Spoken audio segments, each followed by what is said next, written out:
start? Okay.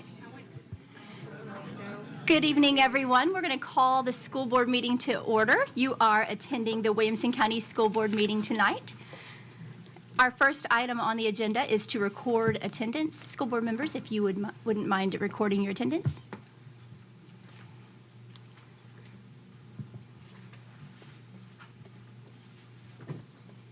There are 11 members present. Thank you. Next item on the agenda is the Pledge of Allegiance, followed by a moment of silence. And tonight, Board Member Josh Brown is going to lead us in the Pledge of Allegiance and followed by a moment of silence. And he's also going to take a point of personal privilege following that, and we'll do an announcement. Pledge allegiance to the flag of the United States of America and to the republic for which it stands, one nation, under God, indivisible, with liberty and justice for all.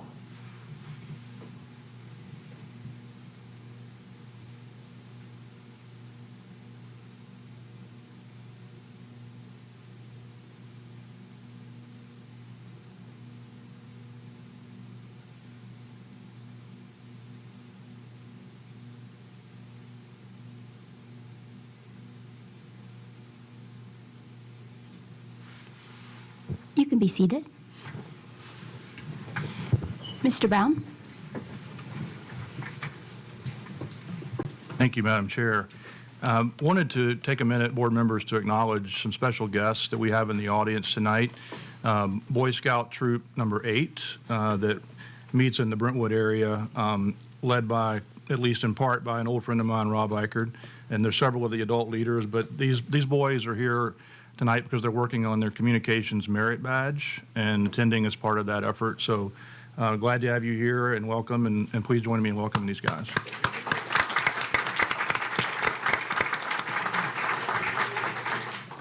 Thank you. Thank you so much for being here with us. We hope we teach you lots tonight.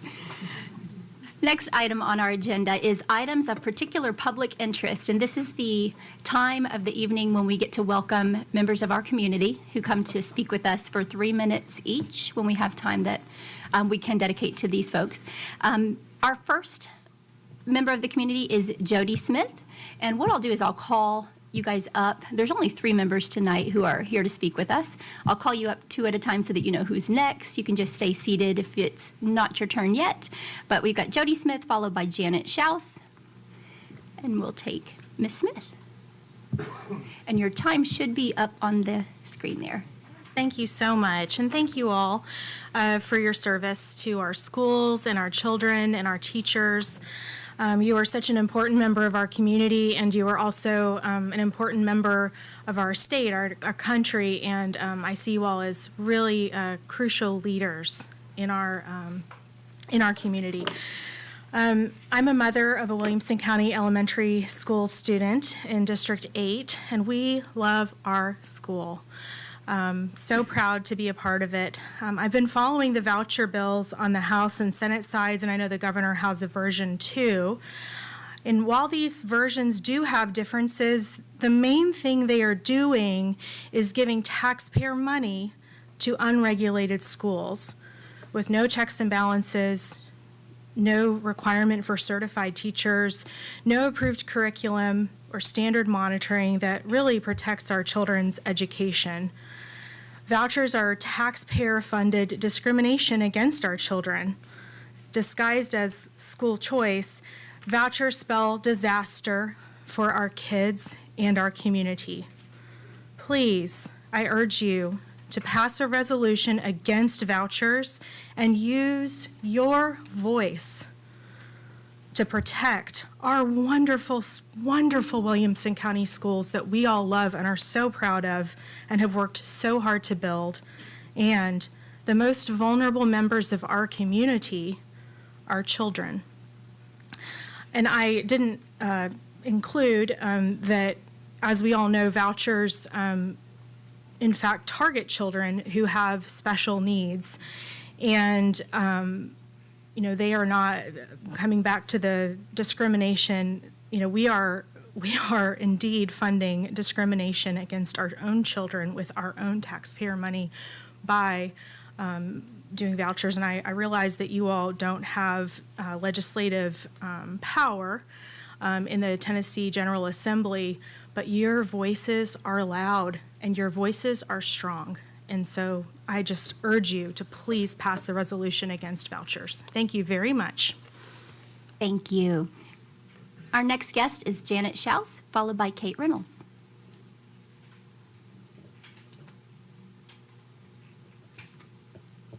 Good evening. My name is Janet Schaus, and as you may recall, I'm the parent of a young adult with autism.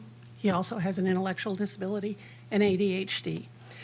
I was disturbed by some comments I heard during the last board's work session, and I contacted the board member to discuss my concerns.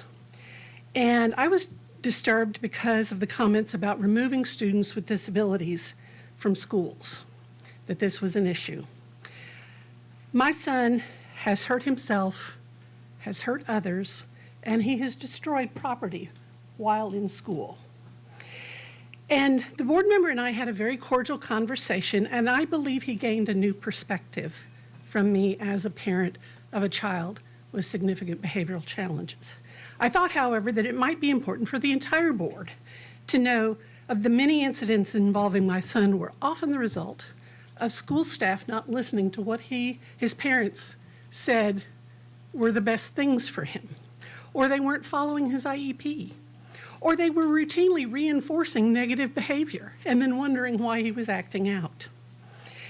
When we got special education teachers who understood his needs, when we had gen ed teachers who took the time to try to modify the curriculum to meet his needs, when the aides watched and listened for his cues because he is non-speaking, we had far fewer behavior incidents.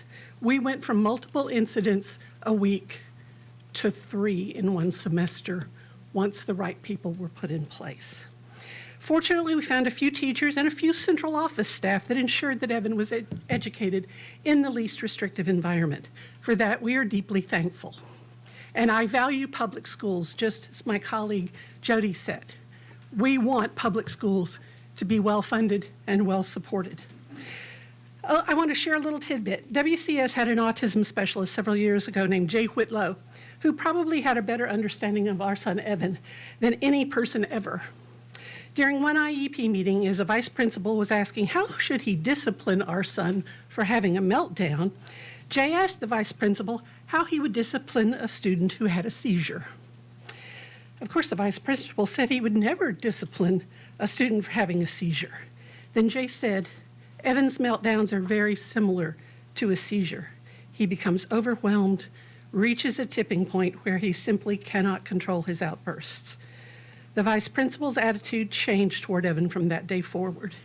He began to ask how the school could better support him, better communicate with him, better meet his needs. We need more people to understand this difference.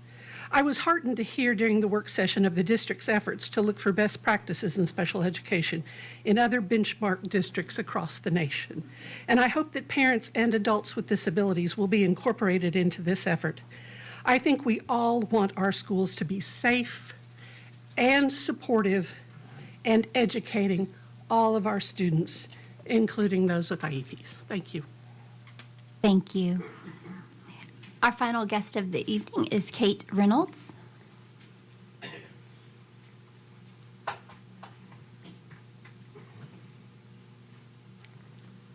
Hi, I'm Kate Reynolds. I grew up attending Williamson County schools and now send my kids to the same schools. My husband and I actually met at Franklin High School, so he also attended the schools. In the conversation about vouchers, there have been a number of concerns raised, and I'd like to address a few of them. In the work session, there was some doubt expressed about whether this will be financially problematic for this district. While it may not affect our district as harshly as others because of the TISA formulas, it will have a sweeping negative impact on public education across the state, including our district. Also mentioned in the work session, 47 other districts have passed such a resolution. 0 districts have passed a resolution in favor of vouchers. It's clear that public education advocates across Tennessee are strongly opposed to this plan. It sounds like some of you want to stay in your lane. You see that your job's to allocate the budget that you're allotted. But if the Williamson County Commission were to suddenly decide to de-emphasize education and slash your budget, I would hope you would speak up. You 12 board members have unique insight in how these funds improve our county. I've also been directed to talk to my legislators. I have sent emails to my senator and have actually met with Representative Bolso, my rep, multiple times. I've brought other constituents with me to talk about many issues. It's clear to me that he's not listening and to me and my neighbors, which is why I'm turning my attention to you. Perhaps the legislators will listen to you. Parents have always had a choice in how to educate their children. Ultimately, private schools have the choice in whether to admit students. Public schools thankfully educate everyone. Public dollars belong with public schools. Please fulfill your responsibility to this education system and stand up for its funding. Please vote for the resolution to denounce any proposed voucher system. Thank you. Thank you so much to our guests from the community who did take the time to come and speak with us tonight. We do value your opinion, and we value the time that you took to come and be with us. Next item on the agenda is the approval of the agenda. We'll open the floor for a motion. Thank you, Mr. Welch. Do we have a second? Ms. Apria, thank you. We'll open the floor for discussion. No discussion. We can move to a vote. Mr. Golden?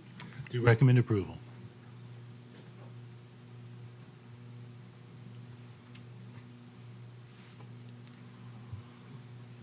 Vote is 10 yes, 1 no. Thank you. Motion did pass to approve the agenda for the evening. Next item on the agenda is the approval of the consent agenda. We'll open the floor for a motion. Thank you, Mr. Wimberly. Do we have a second? Mr. Cash, thank you. We'll open the floor for discussion. No discussion, Mr. Golden. Recommend approval. Thank you. Board members, let's cast our votes.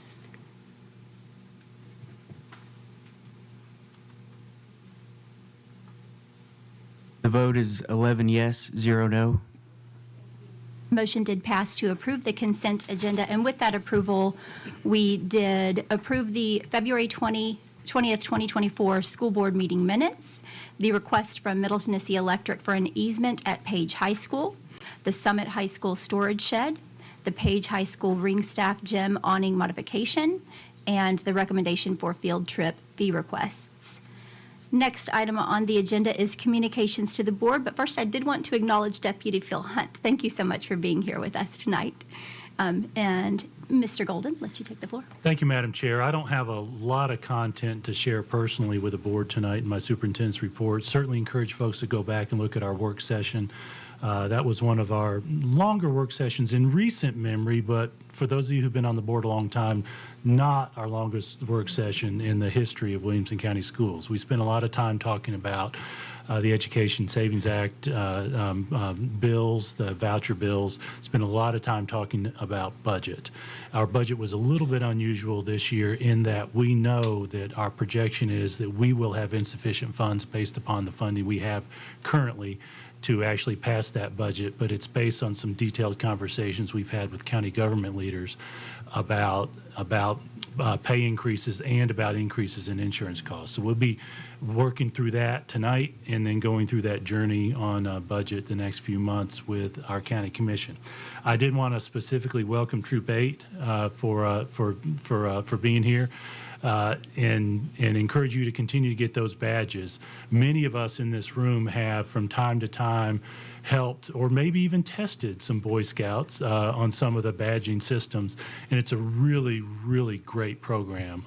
So I encourage you guys to keep that effort going. I'll look forward to maybe seeing some of your Eagle Scout projects in a few years that some of you may commit to. I also want to thank the Independence High School Theater class for coming and performing. We were not recording that, I don't believe, Carol, at that point. We had not yet started broadcasting. Yeah, so to that point, there was a couple of selections from Matilda. They specifically mentioned that they will be performing that this weekend. For those of you who don't have the Williamson County Schools app, I encourage you to get that because you can find all those events at every one of our schools in the app and go to so many great performances, so many great athletic events. And Carol Birdsong routinely mentions the high quality, especially of our high school musicals and our middle school musicals in the spring. Typically, there's a play that's performed by those groups in the fall that is not a musical. And Carol, frankly, I don't know what to call those. Prose, maybe? I don't know. A play. Thank you. A play. It's that simple. And then they have a musical typically in the spring. So I encourage you all to do that. One of the reasons I'm keeping my comments short tonight is because we have a lot of student and staff spotlights. So with that, I will introduce to you Carol Birdsong. Just before you speak, Carol, could I go ahead and let Mr. Wimberly take the floor? Oh, sure thing. You can stay up. Thank you. It's kind of germane to your discussions about theater. And I'm going to ask Mr. Beasley to join me in this. He and I had the great honor to be judges at the Art Throwdown, where we have, I think there were 24 schools that were represented. Huh? That's correct. Yeah, and it was a competition, and we had not only the honor, but the tough job of being among the judges for the competition. And I don't know what to say except what? I mean, it was what they could do in a short amount of time with some very specific instructions was just mind-boggling. And so just a shout out to those students.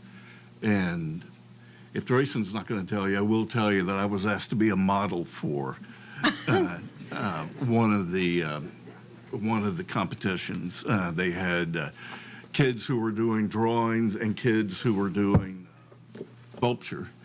And yep, there were quite a few of them who captured my mussed hair and my belly, and I appreciated that. We had heard the story at the central office, by the way. I'm sure. Thank you. I got to toss this out. You know, our vision statement is that we will provide a supportive environment that challenges students to excel in academics, athletics, and the arts.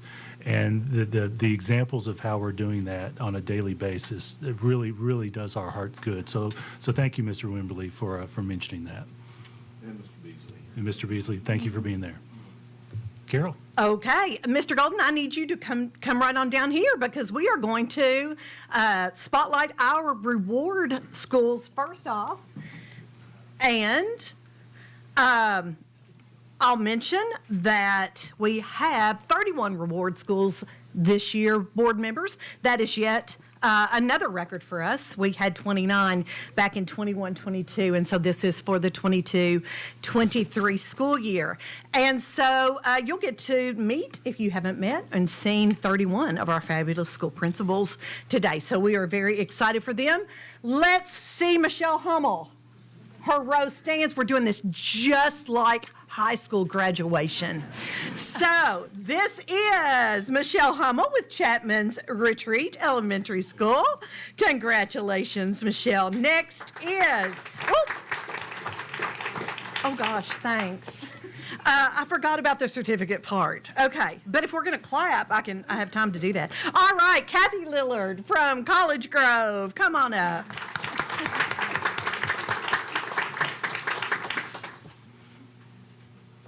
Next, we have Quinn Williams, Creekside Elementary School.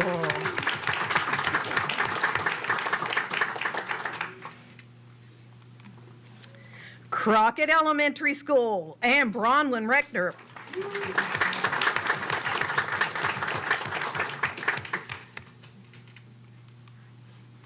Edmondson Elementary School and Trent Satterfield.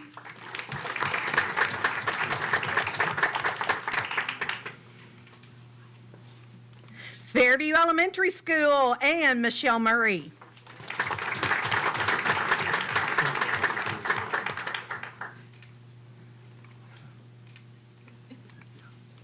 Grassland Elementary School and Ann Gordon.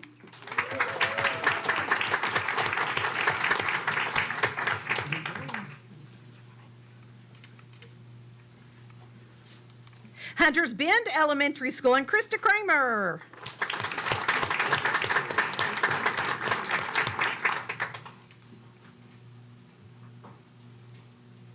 Jordan Elementary School and Chad Walker.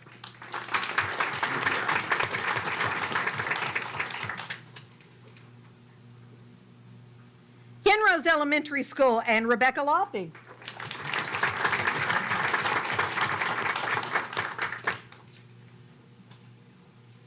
Lipscomb Elementary School, Michelle Contich.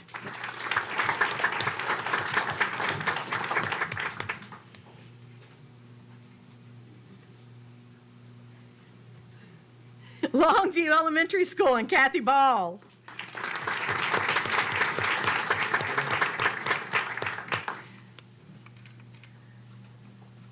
Nolansville Elementary School, Kim Steinley.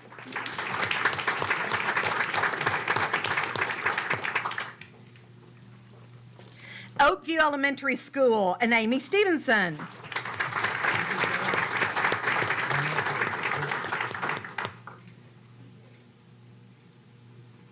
Sunset Elementary School and Karen Caldwell.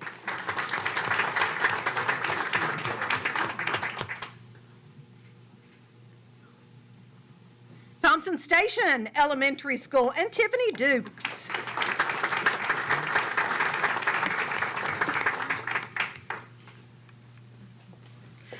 Trinity Elementary School and Jen Schwartz.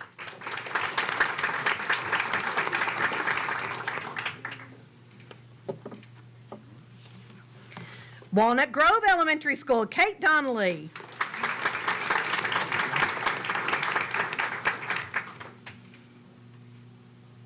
Board members, we have 18 elementary reward schools. Let's show our appreciation to them for all of their hard work.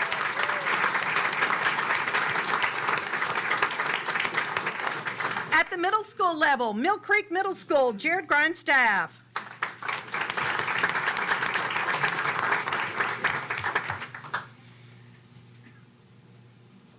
Sunset Middle School, Clarissa Heyman.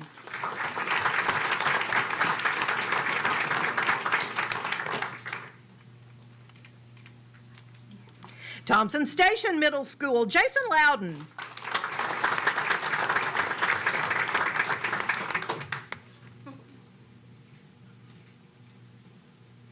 Woodland Middle School, Marissa Block, and Bill's here too.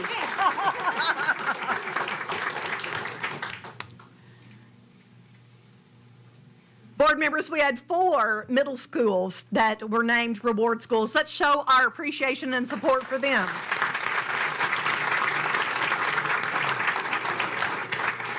Now, at the high school level, Mr. Kydell leads your row. Brentwood High School, Kevin Kydell.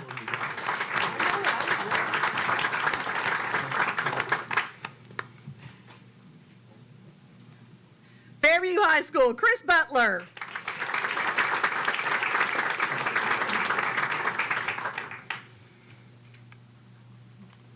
Franklin High School, Shane Pantal.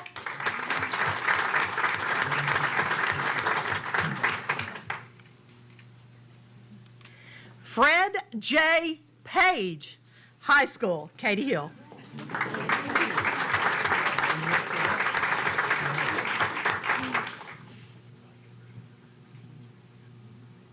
Independence High School, Nikki Patton. Y'all go see Matilda this weekend. It is going to be a fabulous show. Pretty excited about it myself. Okay, Nolansville High School, Jenny Calvert.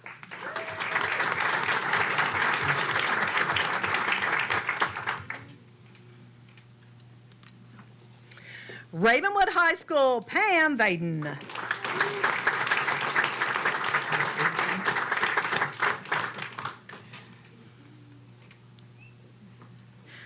Renaissance High School, Brian Bass.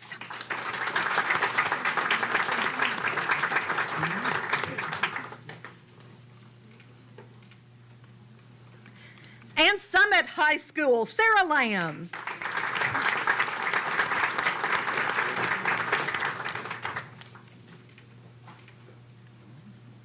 We had had 9 high schools earn reward school status. Please give your congratulations to all of our high school principals and their schools.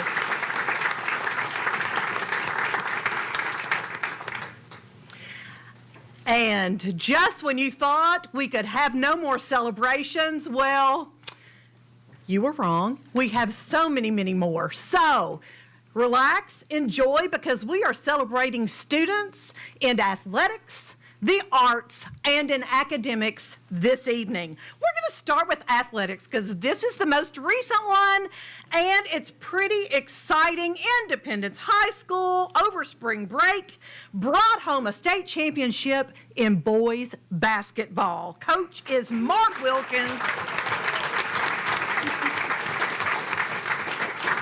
A little bit of trivia. This is Independence's first high school boys basketball championship, but y'all, we hadn't had one since 1989 when Franklin High School brought home a state championship. So it's nice to have, those honors back in the district. Congratulations. Now let's talk about wrestling. Nolensville High School, this is Trey McTorrey, and he is your state champion in the 175-pound category. This is Jarvis Little from Summit High School, 3-time state champion. Impressive. Also from Summit High School, Landon DeSalle, 2-time state champion. Again, quite impressive.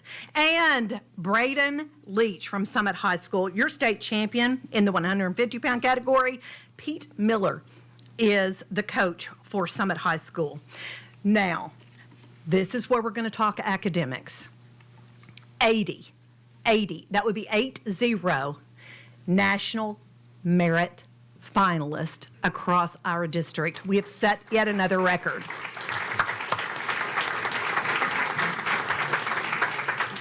We had 78 last year. So here we go. Enjoy. Brentwood High School, Rishikashala.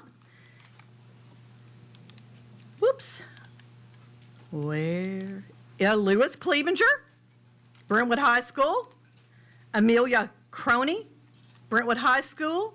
Garrett Crouch, Brentwood High School. Ryan Dawson, Jacob Dong, Elise Froler, Luke Hawes, Adam Jaser, Tiga Koyama, Charlotte Landman, Clara Beth Lee, Lyndon Martin, Katie Mize, Arjun Najaduri, Brentwood High School, Amy Park, Trishita Paul, Ava Rice,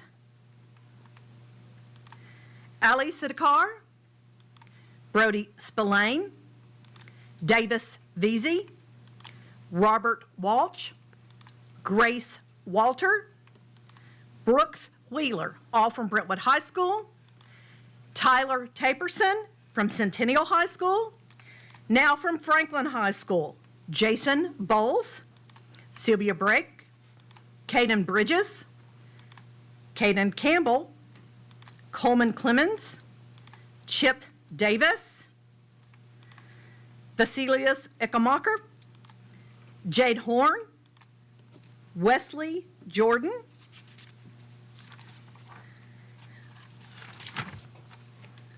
Abigail Kibigambi, Jackson McDonald, Hannah Whitfield, Jonathan Zink, all from Franklin High School.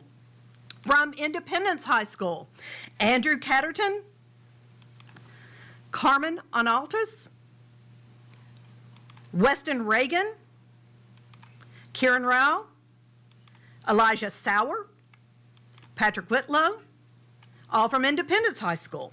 From Nolensville High School, Alvin Bergeon, Stephen Job, Annabelle Molinix, Michael Tedros, Megan Wallace, all from Nolensville High School.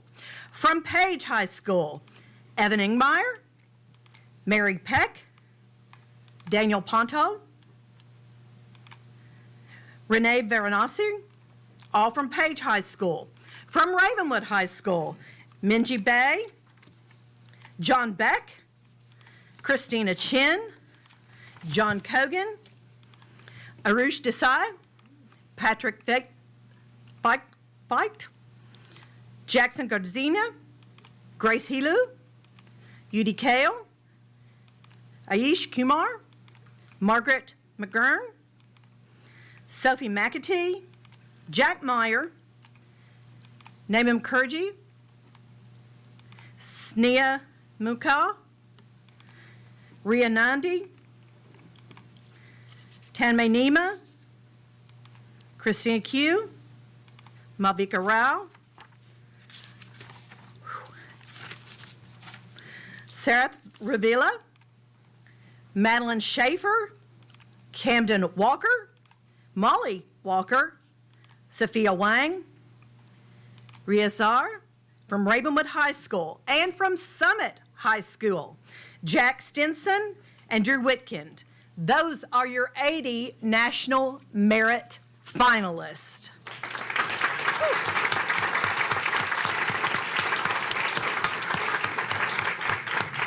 We are working hard up here tonight, so now let's go to kind of a combination of the arts and academics. And we're going to talk about the, well, Drew, did I leave you off? Where did Drew come from? Oh, okay, thanks, guys. All right, here we go. The National Speech and Debate Association from Brentwood High School. This is Matthew Greer.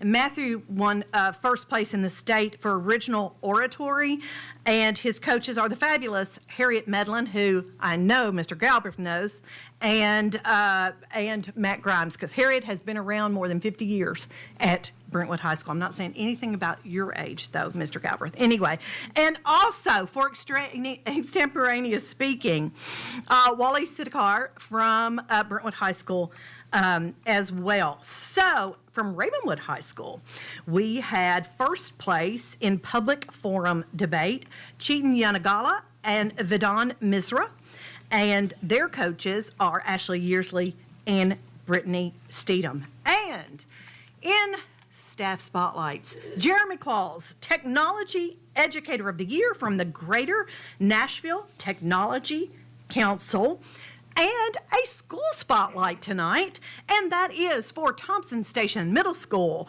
And Thompson Station Middle was named a Model Professional Learning Community, PLC, at work.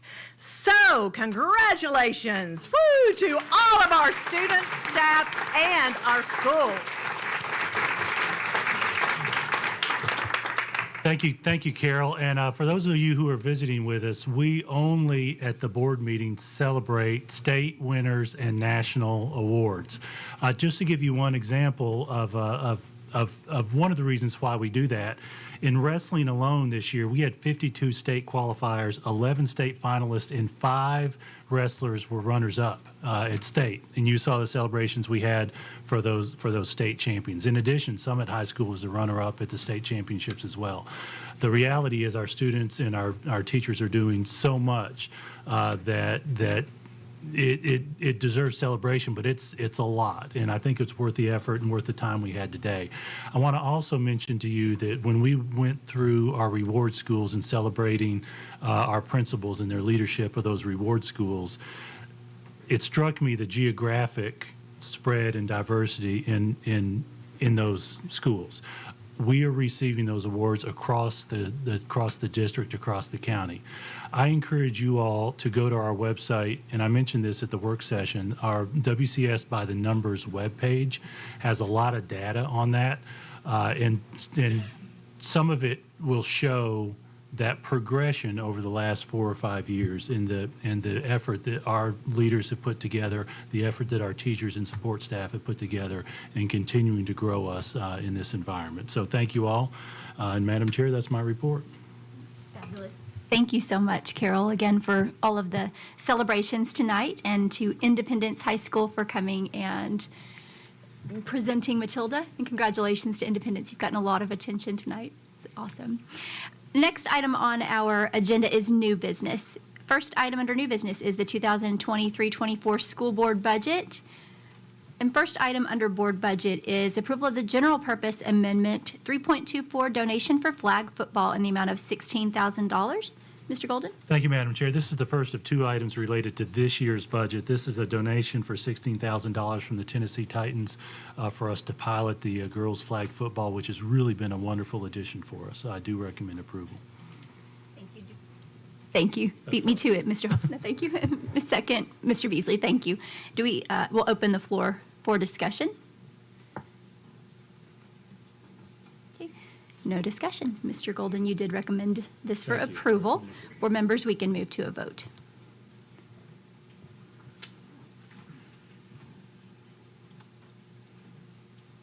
The vote is 12 yes, 0 no. Thank you. We received unanimous approval for the general purpose amendment donation for flag football in the amount of $16,000. Next item under the school board budget is the approval of general purpose fund resolution 5.24 TISA outcomes funding in the amount of $5.496232. Mr. Golden? Thank you, Madam Chair. This is a little over $5.4 million from the state for what they call outcomes funding from the state of Tennessee. That covers our student performance in third grade ELA on TCAP, eighth grade ELA and math on TCAP, and high school ACT and technical certifications. Thank you. Do we have a motion for approval? Mr. Cash? And do we have a second? Ms. Apria, thank you. We'll open the floor for discussion. No discussion. Mr. Brown, we do have some discussion. Jason, can you remind us what the ultimate amount ended up being that we got from TISA funding for this current budget year? Sure, we're not done yet because they've been giving us those funds on a monthly basis. I am going to call on Rachel to address that, and she may end up having to give you a projection number. As she's looking that up, I will mention that this year, the first year of TISA, the state is giving us the same amount per month based on our enrollment at the beginning of the year, because they're still working on getting their computer system up and running to make adjustments. Rachel? The total amount for this year will be $181,267,982. If I remember correctly, that was about 24 million more than the previous under BEP, is that right? I think that's right. 24? Yeah, so it was an increase over the previous year's budget. We project an increase over the previous year's budget by about 24 million from the state. Almost 5.5 million is on top of the 24 million. Rachel, I'm trying to remember that. The outcomes funding. Oh, no, sir, that includes, the 25 includes that. Part of the 24 million. Okay, thank you.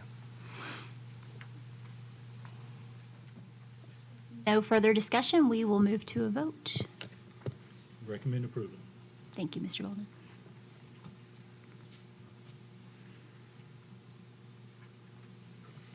The vote is 12 yes, 0 no. Thank you. With unanimous approval, we did approve the general purpose fund resolution for TISA outcomes funding in the amount of $5.496,232,000. Next item on the agenda is approval of the 2024-25 school board budget. This is an annual agenda item, and the first item under this agenda item is the approval of the 2024-25 general purpose school fund. Mr. Golden? Thank you, Madam Chair. I would like to refer you all to page 2 of that document. I won't give any detail before motions on the floor, except for a couple of items. We spent some time at the work session speaking to the current gap between our funding, projected funding, and our projected spending in this year's budget. And I mentioned it again in my superintendent's report.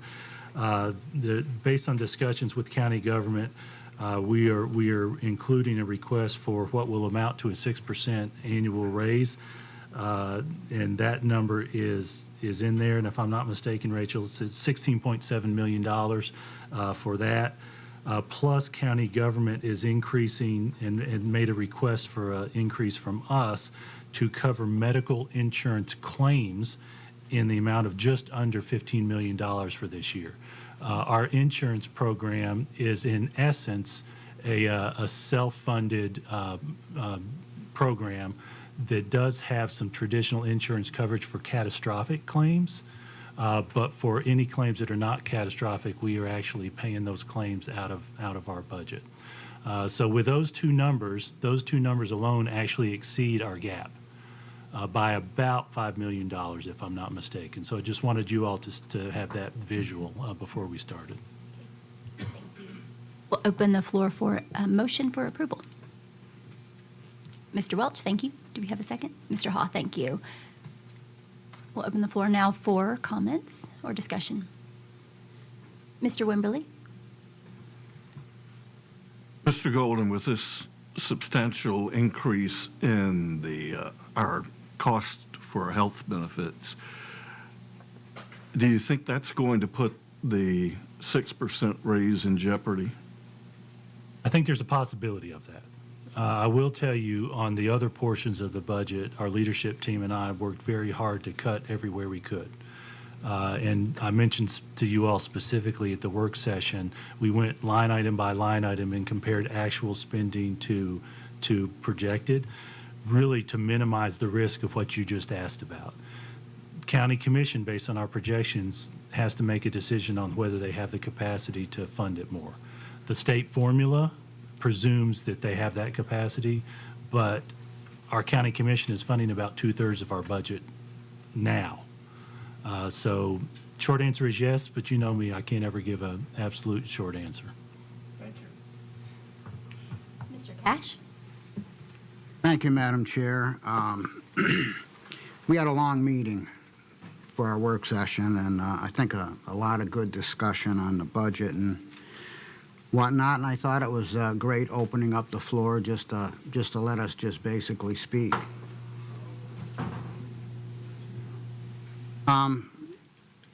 I'd like to thank your staff and everyone involved. I think you worked really hard on this budget, making reductions where we needed them, and looking at the future for raises and retention. I just got one question to ask Mr. Golden. We had a budget in 22 and 23 of $467 million. It's $566 million today. Can you just give some of the viewing people a little insight to what the increase of $100 million was? I mean, I know inflation and buses went up and all that, but you know, if you'd just tell us a little bit about that, I'd appreciate it. Thank you for that, Mr. Cash, and thank you for your thanks for the work our team has done. Over those years, we have had some slight increase in student population, so there'll be some growth related to that. We've had some increases in staffing, some of it based on our identifying through our strategic plan some of our needs, but some of them based on state requirements. For example, RTI, response to intervention. We've increased the number of interventionists in response to that state program. The largest portion, well, I'm going to mention a couple others before I mention the largest portion. Technology, the expectations from the state has increased for that. From the middle school on up, grade 6 and up, our students have to take TCAP online. At the elementary level, we did initiate a one-to-one program a few years ago for technology that we're still in the evaluation process with that first iteration of Chromebooks. But the state comptroller's office expectations for how we pay for those has changed. So we've had to increase our operating budget based on that, because sometimes those used to be paid out of capital funds, which would not show up in this budget. But the largest one is people, our staff increases. We've had a lot of conversations. You have had conversations with your commissioners. We've had conversations. I've had many conversations with the county mayor related to the inflation that you mentioned, the need for us to compete with our staffing, teacher raises, some of our classified support staff raises. You may remember 3 years ago we did a mid-year raise where we gave all our classified support staff, hourly staff, $1 an hour raise in the middle of the year. We did that because we could afford it for the revenue that we had.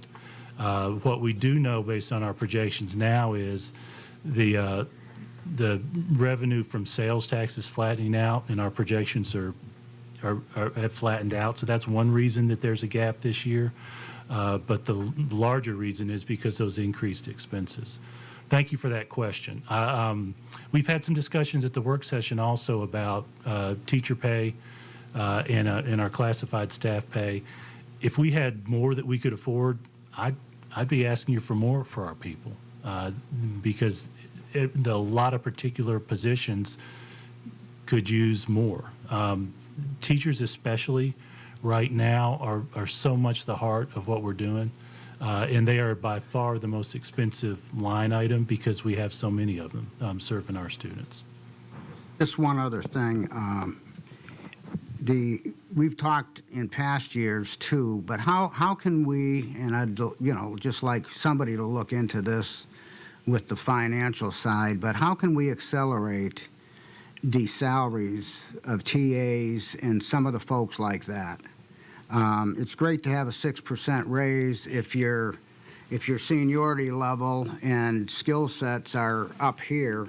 I mean, that's a nice raise. But for some of the folks down at the bottom of the list that haven't had any time to accrue any seniority or more knowledge, it's kind of just a little bit, maybe a different tax bracket. That's a good point. We every year have discussions related to that. So it's a combination of our discussions with county leaders about what they project they're going to ask the commission to fund, and us constantly watching the market for those positions. We look at what are our competitors for staffing. Typically, and I mentioned this at the work session, Metro Nashville Public Schools in Rutherford County, they're our two largest neighbors, and we're competing with them. We have other smaller competitors. We will come to you with market adjustments from time to time. So we know that when we do percentage raises, if we did that forever with no other change, those gaps widen, right? A percentage on a smaller salary is going to be less. And so we'll come to you periodically with some flat adjustments. We did that on the teacher's pay scale 2 years ago, and we did that with classified folks 3 years ago. So it will take those occasional market adjustments with those pay raises. Thank you to all the teachers out here, principals, your staffs. It's a lot of hard work to make Blue Ribbon schools, and 31 is unbelievable. So thank you all so much. Thank you. Mr. Galbraith? Thank you, Madam Chair. So, Jason, I guess I just want to follow up on that one part. So, thanks for mentioning what we're approving really is that $16.7 million for the raises, and I guess that's probably the piece. Given that the mayor has instructed us to put that in there, and it's discretionary. If we have a shortfall, then the balancing the budget is probably going to come out of that line item, right? So we're gonna give what we can, but I just want to make sure that we have within our ability as we potentially have to approve another number coming back from the commission, that we get a chance to talk about how we allocate that number, because I am in agreement with Dan that I'd like to take that number, or whatever number we get, and really be thoughtful of how we distribute that. So right now, I know technically it's a 6% across the board raise. I would still like to see, even if it's a 5.5%, and allow the special ed TAs to get disproportionately more. It's more as a percentage, less as a dollar amount. But there's a way to balance that we can still honor our teachers, but I think in some ways it's honoring our teachers to make sure that they have the help in the classroom with their aides, especially on the special needs side, that are really I just think is more valuable than that 0.5% or 1% or whatever. So I'd like to think about this in terms of a dollar amount that we're getting from the commission, and not necessarily a funding formula, because we have the discretion up until the time that we set until we start paying those people and announcing those raises to change that formula. Thank you for that. If we don't get fully funded, we are going to have to go back to the drawing board. I sent an email to all our faculty and staff the Friday before spring break.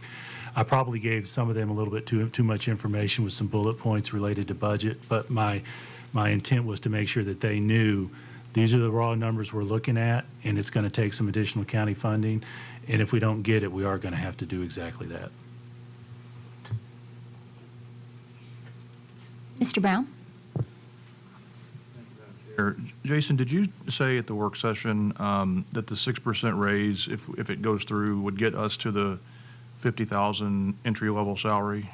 Thank you for that question. The answer is yes. So Governor Lee mentioned, I'm trying to remember, 2 years ago, maybe 3, that by not this coming budget year, but the next, every teacher must be making at least $50,000. So this budget will put us 1 year ahead of that requirement from the governor. And Ms. Hall, I'm trying to remember the exact number. This would put the zero experience first-year teacher with a bachelor's at $50,000 and change. I can't remember the change. 5,100. $50,100. So we'll be 1 year ahead of that governor's requirement. I'm not expecting you guys, you or Rachel, to have this number at your fingertips, but I think going back a few years, with the series of raises that we've done, a couple of those were mid-year raises. I think the aggregate ends up being right around 25%. And that number may be off, but I think when you think about the context of the budget increase that you mentioned earlier and how much that's budget has grown, I mean, 25% on 400 million is 80. On 450, it's 90. So, I mean, you can think about how quickly you can get to big numbers just with those aggregate raises. And, you know, I supported all of them, and we, you know, and gladly did so. But I just think that you put it in context, that just reinforces your point about why have seen such budget growth. That's exactly right. Inflation pressures, market pressures, all those, yeah. Exactly right. That it's. I think your 25% is right on, maybe within a percentage or so. We actually have in that WCS by the numbers, back in 2019-20, our average teacher salary, that's everyone obviously averaged out. It was $50,586. This year, we're at $60,909 average. And we know that our staff has gotten younger because the number of master's versus bachelor's degrees has actually, the ratio has actually reduced. We have more bachelor's degrees now than we did 5 years ago, which is on a lower pay scale. So not only have we gone up, so the reality is the salaries themselves have gone up even more than that. Thank you. Ms. Clements? Thank you, Madam Chair. I just want to thank Ms. Farmer. You've done a good job on this budget. I've appreciated the time that you spent in working with us. And I had a couple questions. As far as the Chromebooks, remind me again where we are with those and where we are, especially with the younger kids, and what is that price point in the budget? So this year, we actually are not projecting any replacement Chromebooks for elementary school students. This year's is high school replacement. Dr. Royer, our assistant superintendent for elementary schools, and her team are actually evaluating elementary because based on the usage, the projected replacement will be next year. So Dr. Royer, if you would, can you speak to that just a little bit? Yes, sir. Thank you for the question. We have begun that analysis this year in a more structured way than we've previously done it. We've had a lot of conversations specifically between or about K1 and 2. So 3, 4, and 5, it tends to be less of the discussion. It's really talking about those younger students. So we've started by analyzing the usage of all of the students, K5, with apps and things that we can just kind of see behind the scenes in terms of usage during the day, usage after the school day and usage on weekends. So we've looked at all of that, had some conversations with our principals, and then we'll pull together more of a roundtable discussion group with classroom educators and school level principals and people we've identified as digital leaders in our district and analyze from their perspective what's necessary to have happen for K-1 and 2. That I know that as a parent, and none of us are saying let's have more screen time for children. You know, the screens, sometimes I think everyone's a unique learner, and sometimes I think that the screens don't work for everybody. So I'm hoping we use them not as much as we don't lean on them too much. But I know they're important in the older grades. So that was part of it. And then, you know, to Mr. Cash's point, that 2 years ago, when you look at the enrollment, there was only a difference in 30 students. And then 24 months ago, it was now we're up 100 million between those 2 years. And the student count is the enrollment number is very similar. And I'm trying to break down that 100 million, where it all goes. You know, I know that teacher salaries is a big part, and I always will be for the teachers and paying them more, and I'll be behind that. But I think you said it was the 16 million. So when we break, you know, how does that work? How do you divvy up that 100 million? From year to year, I think my best answer is from Rachel with some of that detail. 85% of our budget this year is people. Last year it was actually 86% of our budget. So sometimes there's a little bit of vagaries, you know, in those percentages based on a spike in computers or textbooks, for example. This year we have in the budget science textbooks. So every year has a little bit of spike or a drop. But in the aggregate, that increase, 85% of it, and actually, Rachel, I think probably more because of that compounding that Mr. Brown mentioned is going to be staffing. Any other detail you can share with that? Added 68.8 teacher positions. That included some interventionists, coaches, those kinds of areas where we felt like that was a need. And so where the growth wasn't necessarily a large growth, we did feel like there were other needs. And so we did add those positions. We also opened 2 schools last year in addition, which by default adds staff.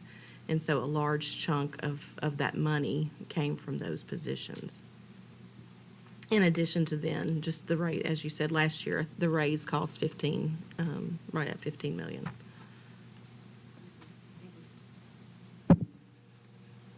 Mr. Wimberly? Thank you. Mr. Golden, could you talk about pupil-teacher ratio and how that's reflected in the budget? Sure. Thank you for the question. We actually have in the budget a school-by-school analysis based on positions. And at the end of each one of those, we have a pupil-teacher ratio, PTR, mentioned in the final column of that school-by-school structure. So I'll speak to it in grade bands. So number one, at the elementary school level, the state has a standard for pupil-teacher ratio. And we, in our budgeting, max that out as much as possible. In other words, we structure our budget to have the most students per teacher that we can within those state ratio requirements. And there's some complications to how the state does it. They do a K through 2 band and then a 3 through 6 band, or K through 3 and then 4 through 6 band with different numbers. So at the elementary school level, when you see that that PTR reference that starts on page 13 of your budget, you're going to see a number somewhere around 20 for each one, because we're doing projections of the number of students based on what grade level they'll fall, and trying to maximize that. At the middle school level, we're doing that for 6th grade. because they're in a 4th through 6th band based on the state ratios. We're trying to maximize that. At 7th and 8th grade, we reduce that some because we're offering more choices. We're offering some more advanced high school classes at those middle school grades, and so we need more teachers than those maximums would allow for us to provide those services. Also, we have more arts teachers because we've added band, chorus, et cetera, at those grade levels rather than simply a music teacher to address the ratios that we have at the elementary schools. And we also are introducing some college and career technical education programs at the middle schools as well. So you're going to see some reduction there. At the high school level, that's really where you see it because we're making sure we have that whole scope of offerings from AP classes to the myriad career technical programs that we have. World language. A couple of our schools have German, and the ratios might be lower to make sure that that can be offered. So you're going to see those numbers substantially less than that 20 when you get to our high schools to make sure we have those offerings. Another item you'll see is in our smaller student population high schools, you'll see a lower pupil-teacher ratio because we want to make sure we have those offerings at those schools even though they have fewer students. So we'll make sure there's an AP English teacher available even though they might not have as many students in their class because there are fewer students in the building. Thank you. If I may say this, in my years of experience in working with budgets, this one and others, it seems to me that there are two important ways to look at a budget. From the big picture, the big numbers, and then to go item by item and understand every item. And I think that staff has done an excellent job on both of those approaches. And actually, I think this board has done an excellent job as well in the questions that are asked and the diligence that everyone applies to it, both from that higher level and then on those individual items. And I always say, if you want to know what's going on in an organization, look at those individual items. And I think under some tough questioning, you and Rachel and whomever else we've asked have responded with a lot of knowledge and with a lot of good stewardship for the tax money we're spending, and it's a lot of money. So thank you. Thank you for those comments. I do need to mention also, you triggered this thought in my mind, making sure we maintain trust with the county commission is extremely important. They're our funding body. That's the structure in Tennessee. You all vote on the expense side, and ultimately the county commission needs to vote on the revenue side. So I do encourage you all as individual board members to have those conversations with your commissioners over these next few months because they'll be making a decision in June based on their schedule. Thank you. Mr. Welch?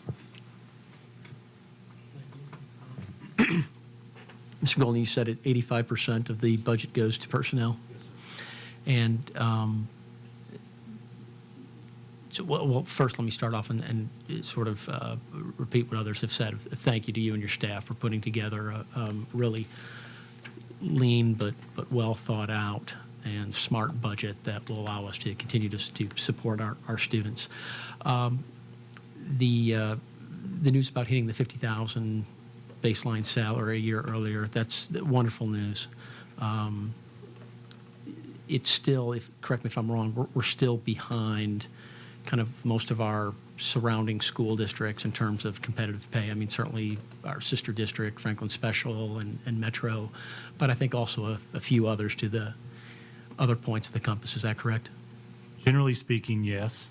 But every one of those cells in our pay scale, our HR staff, and I end up doing this sometimes on a Saturday night, pulling up one of our neighbors' pay scales and comparing it. I will tell you, this year, our starting pay for the first time in my memory actually exceeded Rutherford County's for zero experience. And so this year particularly I'm proud of because that gave us that competitive advantage.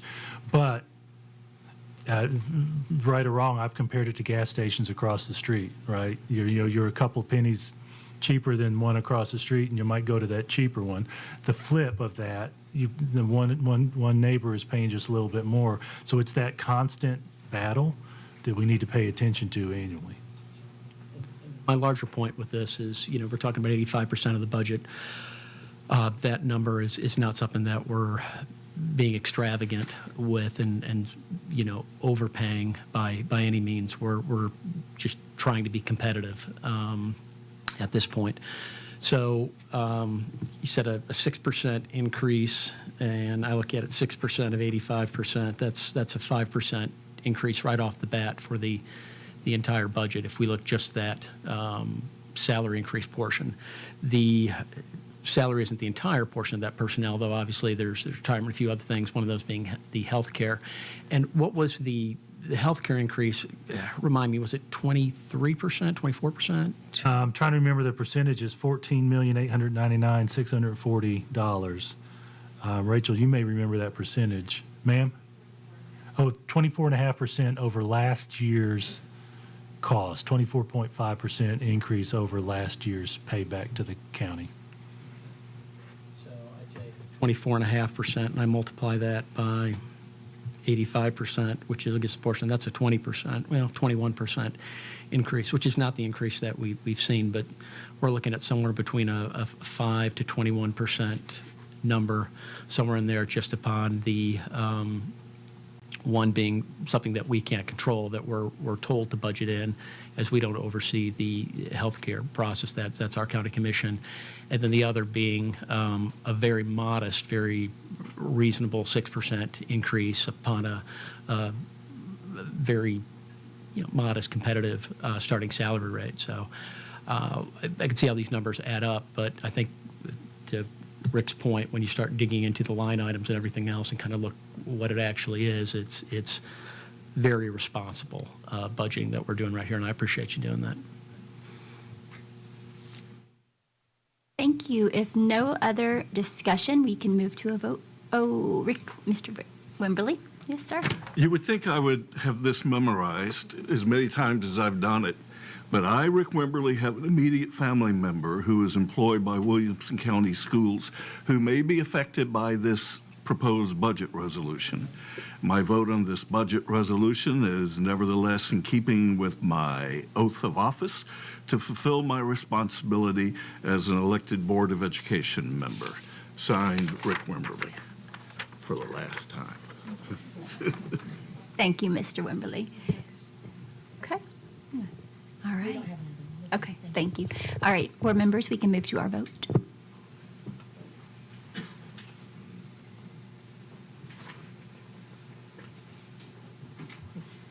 The vote is 11 yes, 0 no, and 1 abstain.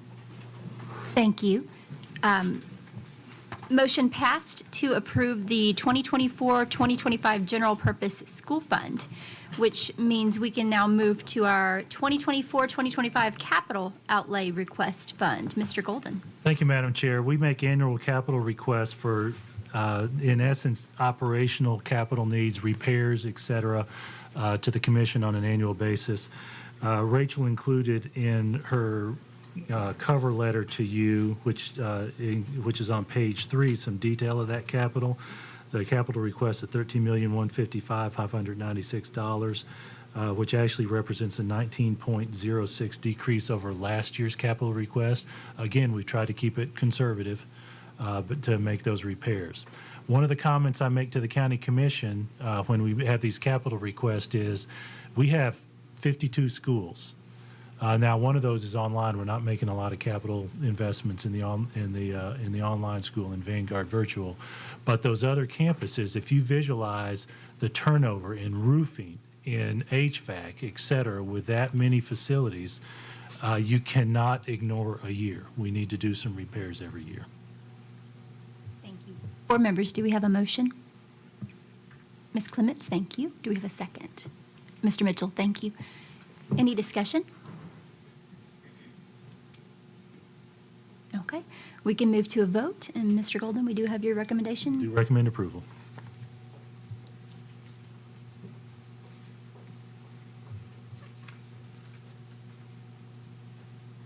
The vote vote is 12 yes, 0 no.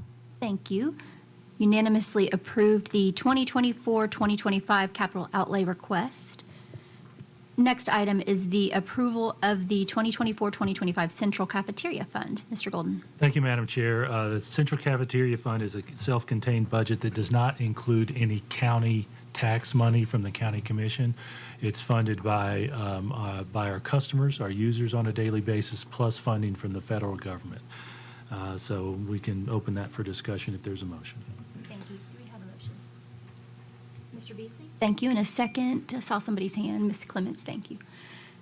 Open the floor for discussion. Looks like we don't have any discussion, so we can move to a vote. And Mr. Golden, we do have your Thank you, Madam recommendation. Chair. I do recommend approval.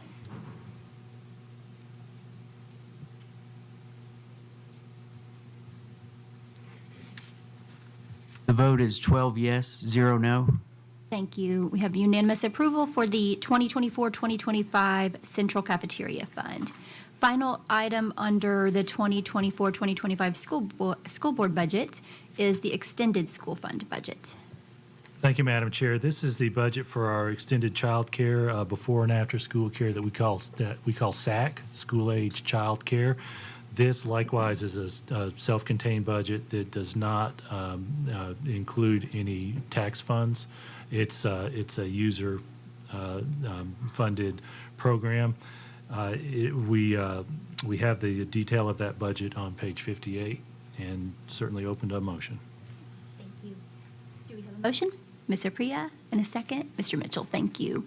We'll open the floor for discussion. Notice, Mr. Galbraith. So Jason or maybe Julie's a better person to ask, but any idea how many people we have still have on a waiting list for SAC? Yes. I do not know off the top of my head, but I can if you give me just a moment, or I can that'd get be- it to you. that's fine.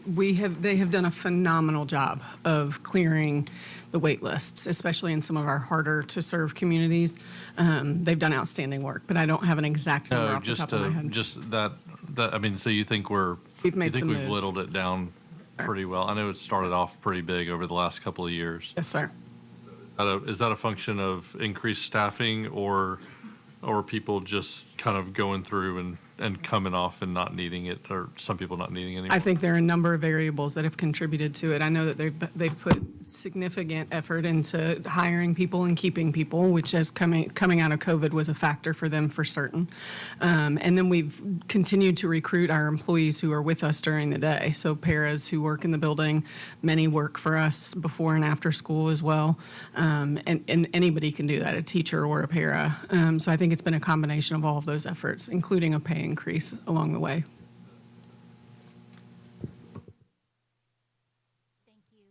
No further discussion. We will move to a vote. Mr. Golden, we have your recommendation. Do recommend approval.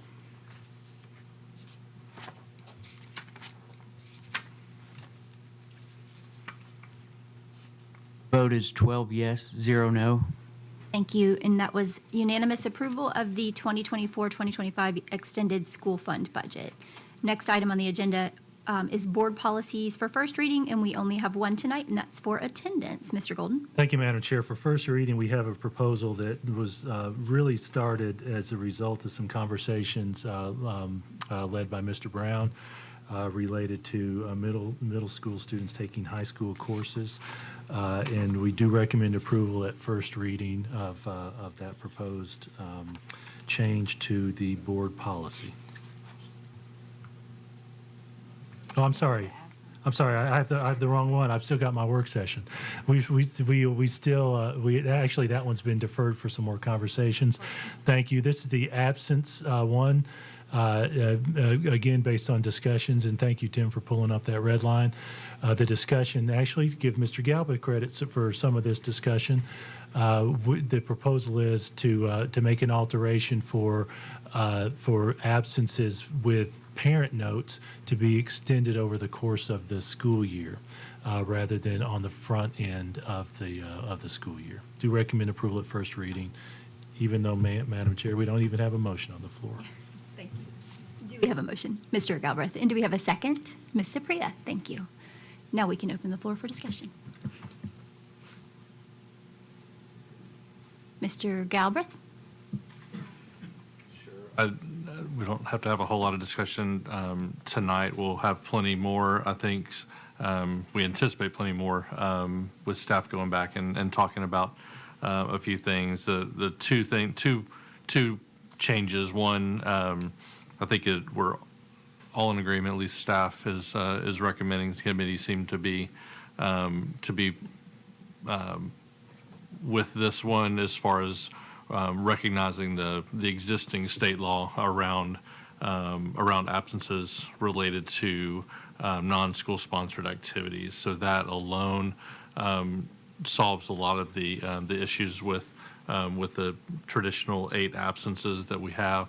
And so my proposed solution is to alleviate the issues that come around when we're combining doctor's notes absences, as well as we pull out the non-school activities absences, and what's left is just wanting to have a couple of absences that are within the parents' discretion completely, without having to clear it with the school.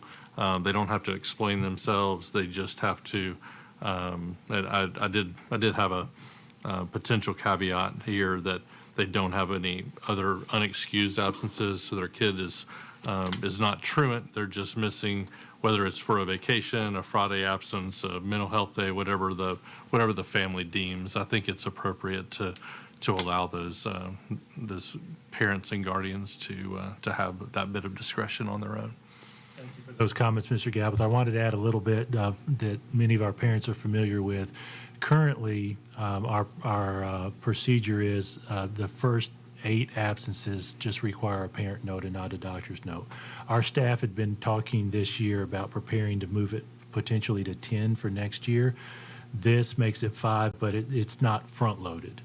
And so we'll continue that discussion at the next policy committee. Thank you. Mr. Mitchell? Thank you, Madam Chair. And Jay may have answered my question, but I was trying to understand what exactly this is fixing.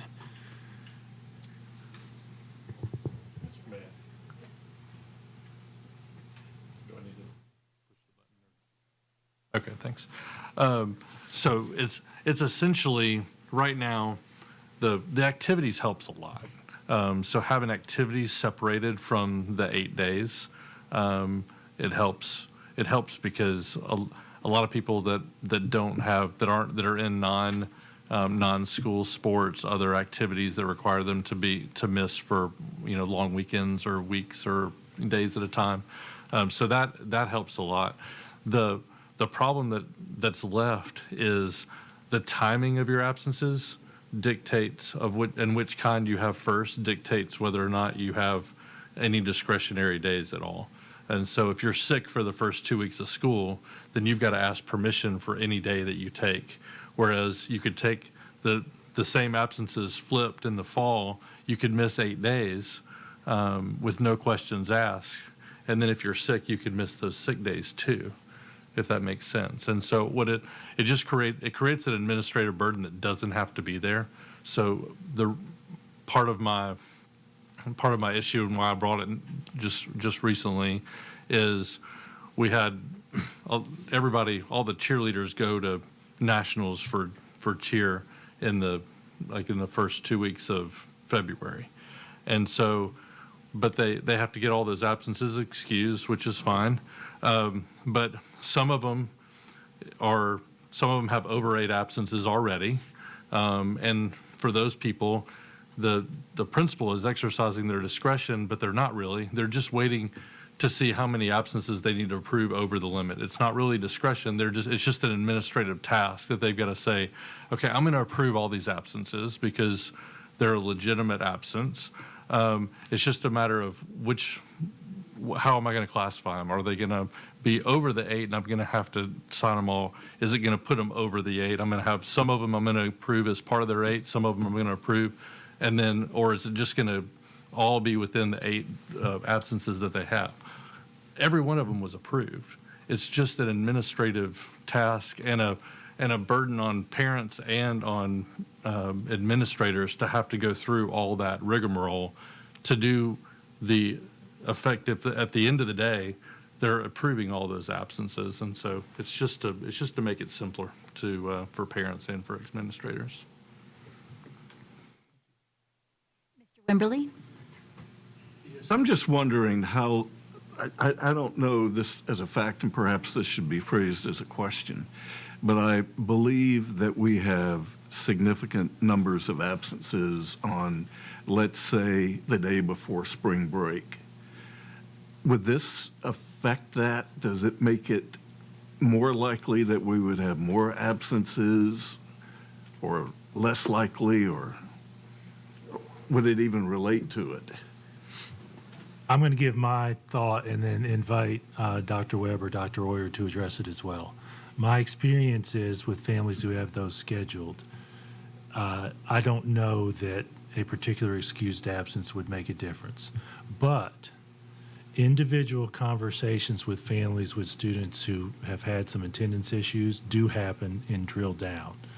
So I have a suspicion that when a student has what it has become for that student a problematic chronic absentee issue, items like leaving early, etc., will be some deep discussions between the school administration and those parents, and they'll be strongly encouraged to help, to delay that departure in your example.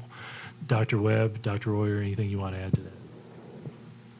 Thank you, Mr. Golden. The only thing that I'll add is that any attendance policy should encourage school attendance, right? We want students at school every day that they could possibly be there. The objective is teaching and learning. We want that to continue at all costs.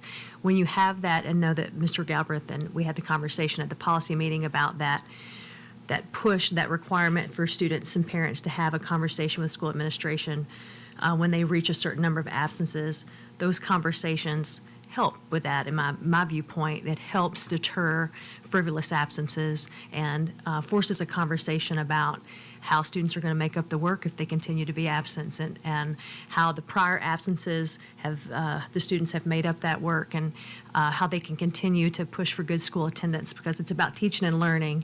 It's not necessarily about excused absences, unexcused absences. We want students there as much as possible. So I do think we just need to continue this conversation. Staff took some feedback from the policy committee, and we'll be talking with our principals over the next 3 weeks and bringing feedback. And I look forward to continuing that conversation before we bring recommendations back to the board for vote. Mr. Welch? How many weeks of academic learning do we have? 36? Okay, so 9 months, about 4 weeks. Okay. I guess the concern I have on it, and it's I can support it right now with the recommendation. It's first reading, but I think the concern I have on it, and Dr. Webb touched on this just now a little bit, and want to talk this a little bit more during second reading, is we're looking at 8 and 5, so 13 days. It's nearly 3 weeks. 13 days versus 15 days of missed school. And that last week, is a little bit of a snow days built in, and, post TCAPs, what have you. So a little bit more like 35. Again, to Dr. Webb's point, I get a little bit concerned then when we've got nearly 3 weeks before it hits that next level of concern about chronic absenteeism, to the point of, whether it's excused and unexcused, and trips for cheerleading and everything else are great, and those are important, and I mean that, but, we also got to remember to kind of keep the first things first and the forest for the trees, and we're here to educate students, and we need them to be in the classrooms in order to do that. So one thing I want to dig in a little bit more as we go through this. To your comment and Dr. Webb's comment, yeah, the purpose of school, right, needs to be first and foremost, which is teaching and learning. Yeah, one follow-up question, and thank you, Madam Chair. So when we send busloads of students to volleyball championship games in Murfreesboro or basketball championship games in Murfreesboro, are those counted towards the 8 activity type excuses? Or are they just on top of, is that just kind of an extra where, because the school is wanting to support the team and Murfreesboro is where, MTSU is where this stuff is done at, and it's easy to get there, how are those days counted, or are they? Thank you. If those occur on a school day, generally they're treated as a field trip for that particular school. So we cannot do that under the state rules for non-WCS sponsored activities. We can treat it as an excused absence, but we can't credit a student as having actually been at school if it's not one of our activities. That's part of the nuance that was discussed at the work session. But yes, in those rare occasions that we have those events, we do generally treat those as field trips. And so I'm like Mr. Welch, I'll support this on this reading, but I think to the point that was made earlier, we need to be considering how we're keeping students in the class more as opposed to finding reasons to give them approval to go. And I think it was Mr. Wimberly that made the comment that, the day before spring break, people are trying to get an extra day of vacation there. We've carved out a full week off in the spring. We've carved out a full week off in the fall now too, and yet we're continuing to add more opportunities for excused absences. I think we're kind of going in the wrong direction from what the intent of what we're trying to do here as a district is concerned. Thank you for that. With the scheduled days that we have, the calendar committee and ultimately you all approve something that meets the state standards for us, typically plus 10 days for the built-in weather days. For the absences on those scheduled days are really the heart of that challenge that we're talking about. Mr. Brown? I got the impression from the policy meeting discussion that this was really, and I don't want to speak for Mr. Galbraith because I think I heard this correctly, that this is really trying to maybe get at absences that are happening anyway or that are being approved anyway versus opening the door to a bunch of new absences or additional ones. So I want to make sure that that's not lost in the discussion. I mean, I think I think the intent, again, not speaking for Jay, but I think the intent is to address and simplify a process that's already happening, and rather than trying to open up another Pandora's box. But again, I don't want to speak for him. Thank you for that. And I will say the blue lines on page 4 is in essence a restatement of the law, as Ms. Osbrooks mentioned at that work session. And there was a portion of that many folks never knew, that we feel like it's important to put in policy so there's some clarity, that principals do have that discretion up to 10 days for non-school activities. And that's principal discretion. That's not my discretion. That's not your discretion. It's principals. And so that's a lot of what he was talking about. And then you overlay that basics with how many absences require a parent note before it becomes unexcused.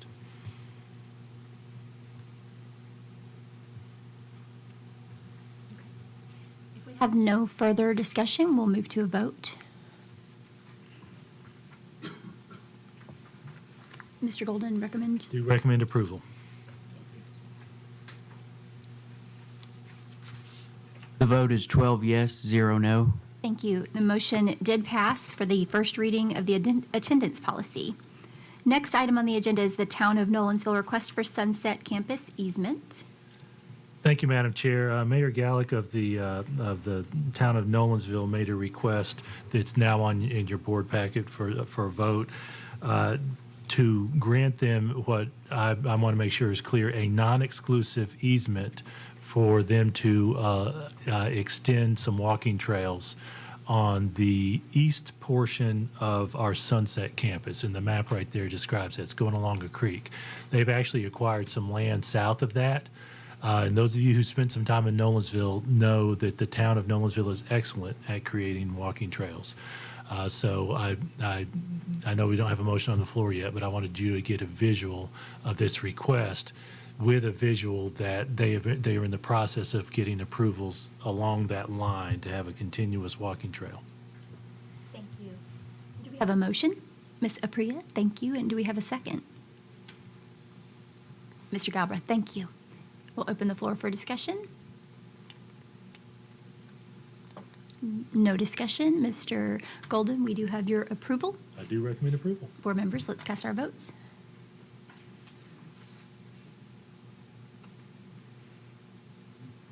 The vote is 12 yes, 0 no. Motion did pass to approve the Town of Nolensville's request for the Sunset Campus easement. Next item on the agenda is approval of the high school courses and special course applications, which is an annual agenda item. Mr. Golden? Thank you, Madam Chair. As you mentioned, this is an annual agenda item. We actually have one new course request, game studies seminar that we discussed at the work session, plus renewals. In that next bullet, that we must make a renewal request of the state. Dr. Allen gave you some description at the work session of some of those courses that we are making that annual request for. Super, thank you. Do we have a motion? Mr. Ha, thank you. Do we have a second? Mr. Mitchell, thank you. Any discussion? No discussion. Board members, let's move to a vote. And Mr. Golden, your recommendation? Do recommend approval.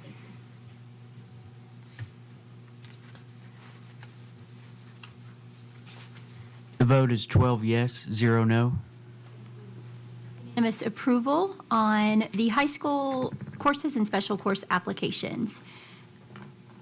Last item on our agenda is the resolution regarding the Governor's Education Freedom Act. Mr. Golden? Thank you, Madam Chair. As the board knows, Mr. Welch made a request to have a proposed resolution on the floor. You all actually have discussed this really for 2 months. I gave you some information about the legislative process 2 months ago at the work session, and then there was discussion at the most recent work session related to that. As a result of some of that discussion, Ms. Osbrooks has actually prepared this resolution, which is a modification of the original resolution that Mr. Welch presented.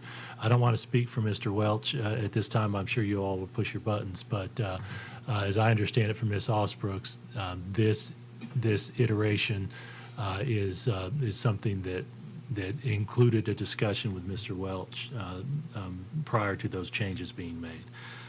Certainly open to any discussion at this meeting. Thank you. Do we have a motion? Mr. Welch, and a second from Mr. Ha. Thank you. We'll open the floor for discussion.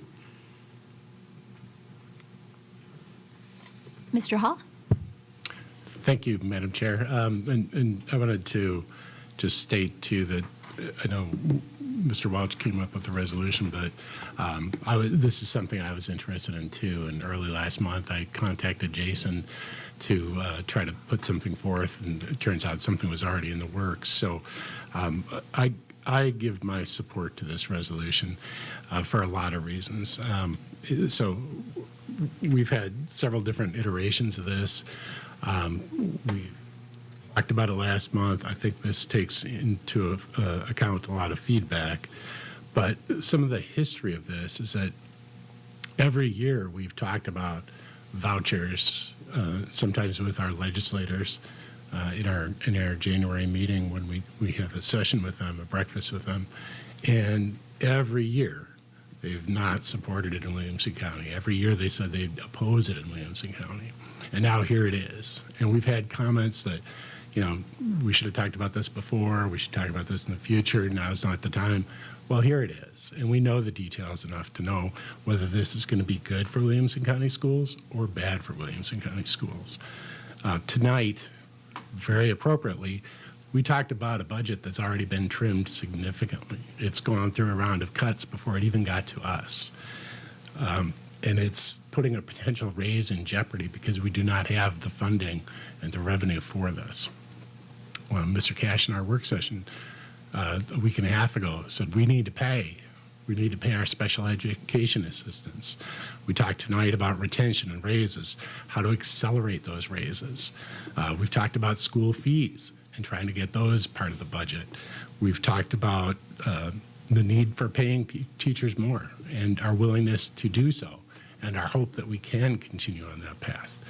As we've mentioned tonight, we try to leapfrog with neighboring districts who are competing against to pay teachers, speech language pathologists, interventionists, special education teachers, assistants, bus drivers. It's always a race to give them more, and we don't have the funding to do it.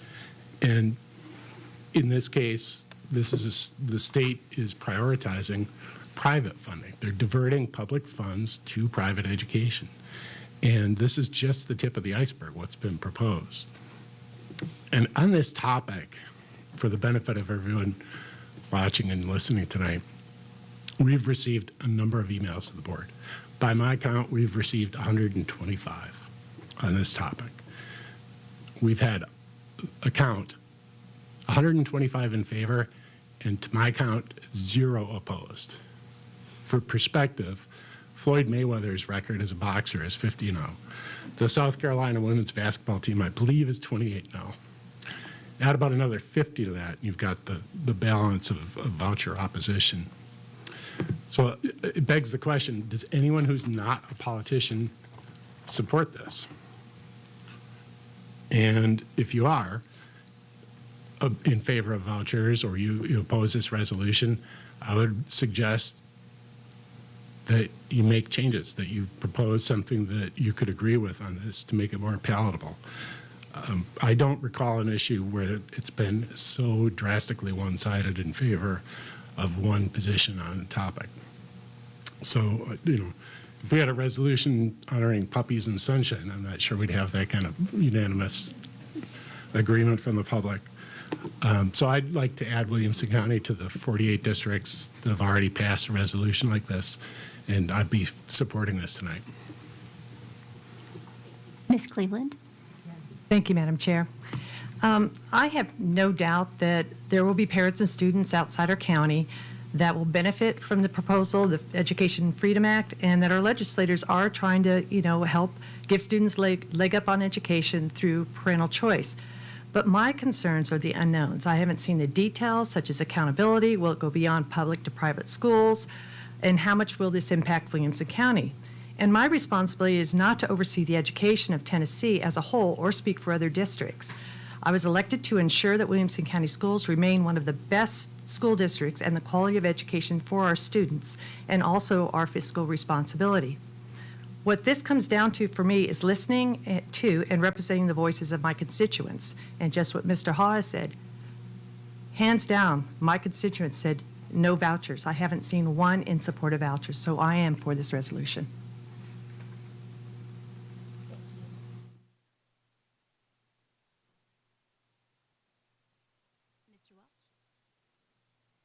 Mr. Welch, sorry. Thank you. We've talked about this quite a bit, but I kind of come back to the simple thing of not this thing. We've got the biggest change up in how education is funded in the state, how it is students are educated.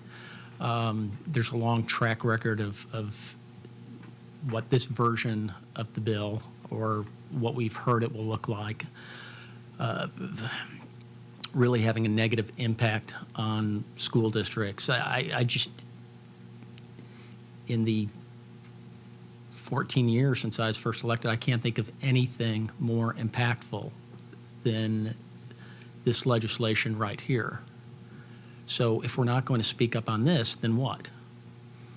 And if we're not going to be the ones to speak up on it as the elected representatives of the community that set policy for Williamson County School Board, then who? So we've talked about it ad nauseum. We've had a lot of excuses of why not. Well, you know, we need to focus on us. It is. We need to see a bill. We've seen it. We need to see a fiscal note. We've seen it. It's just enough excuses. I don't think this is good for our school district, and we've all taken oath to put students first. So for me, at least, it's a very simple equation. Mr. Brown? Thank you, Madam Chair. Just a couple of points. I'm going to mostly just reference my comments from the work session and not get into a lot of detail because I think I said what I needed to say for the most part. A couple of things just to reference something Casey said and something that Eric said just now. I think one of the reasons to the comment Casey made about the numbers of emails that have come in, I think the vast majority of those have come in this afternoon in the last 5 hours. But regardless, I think one of the reasons why most people probably have not written into us about this issue is because most people know that the school board doesn't really have a say over this issue.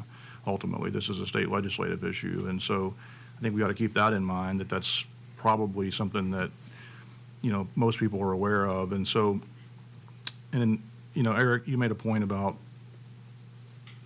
the school board is here to set policy for Williamson County schools, and that's exactly right.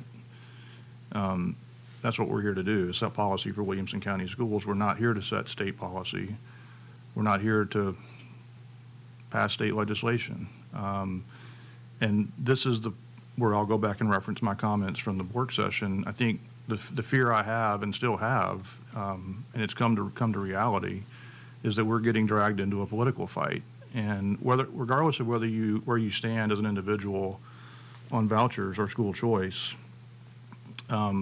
that's for every individual to decide and to speak up on personally with your legislators. I don't think this should necessarily be a referendum on where someone is individually. I think what we have an obligation to do is to decide what's best for this board. And my issue has been that I don't want this board to get dragged into a political fight. I also think that one of the issues about resolutions is that resolutions are supposed to be, historically have been, and are supposed to be about consensus. Consensus by definition isn't when a board is split. There's a chance that this resolution wouldn't even get 2/3 of the support of even 2/3 of this body. So what message does that send? I mean, if the desired effect is for a resolution to land with someone as the recipient and mean something, I'm not sure that if it gets less than 2/3 support from this board that it means anything.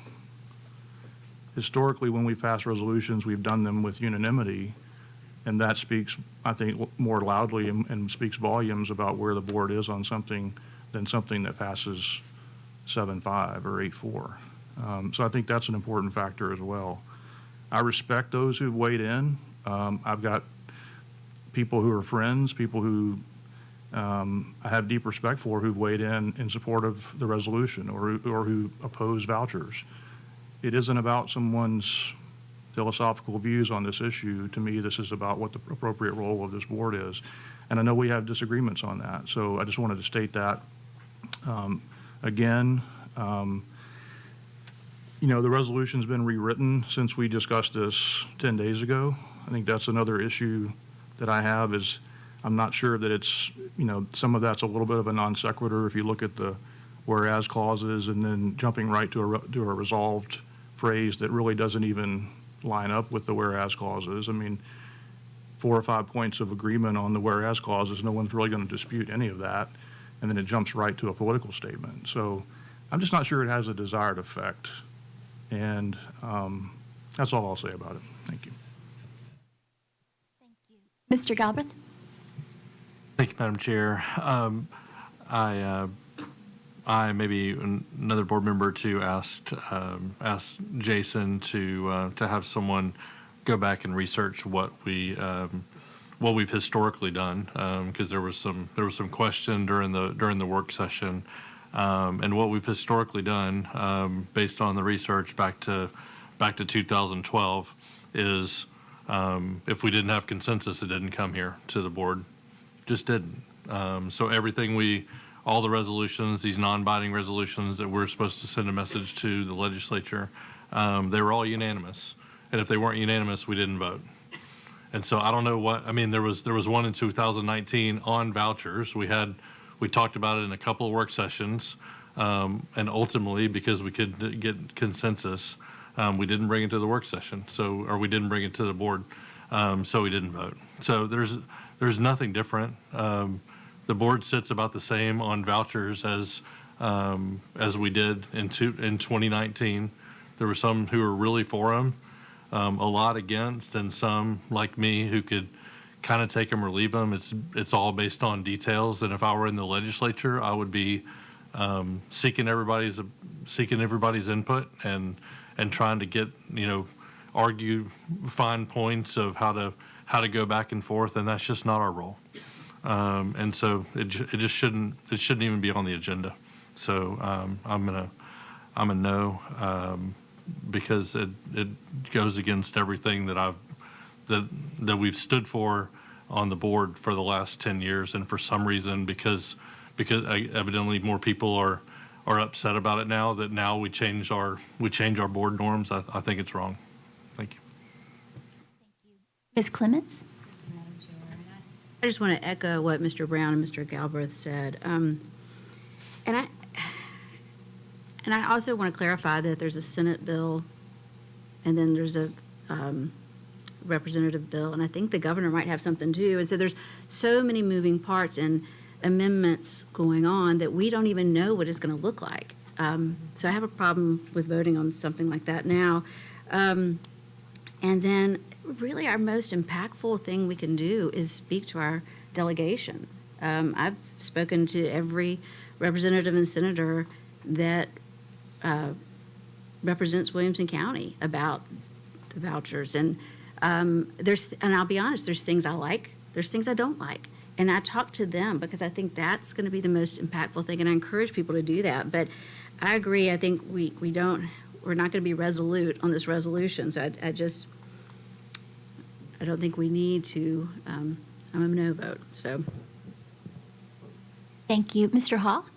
Thank you. I just want to add a little bit more to the history of the resolutions. What we got this morning was not comprehensive, but there are other ones. In fact, there's one from 2015, March 2015, there was a resolution to exempt schools from the guns and parks legislation. And at that time, I believe 3 of the seated board members here were on the board at the time. That passed 7-4. Other resolutions have been brought forward and withdrawn by individual board members. So that opportunity has been there, but I wanted to clarify that it's not our policy, and it is not necessarily even a historical precedent. Mr. Mitchell? Thank you, Madam Chair. I think I didn't count like Casey did, but I did look for any comments coming to me by constituents saying, don't support this, and I didn't get any, whether they were an hour ago or 2 months ago. I don't know the relevance of a comment, of the timing of a comment. And frankly, my constituents have never hesitated to offer opinions, whether it was pertaining to a state issue on education or a local issue on education.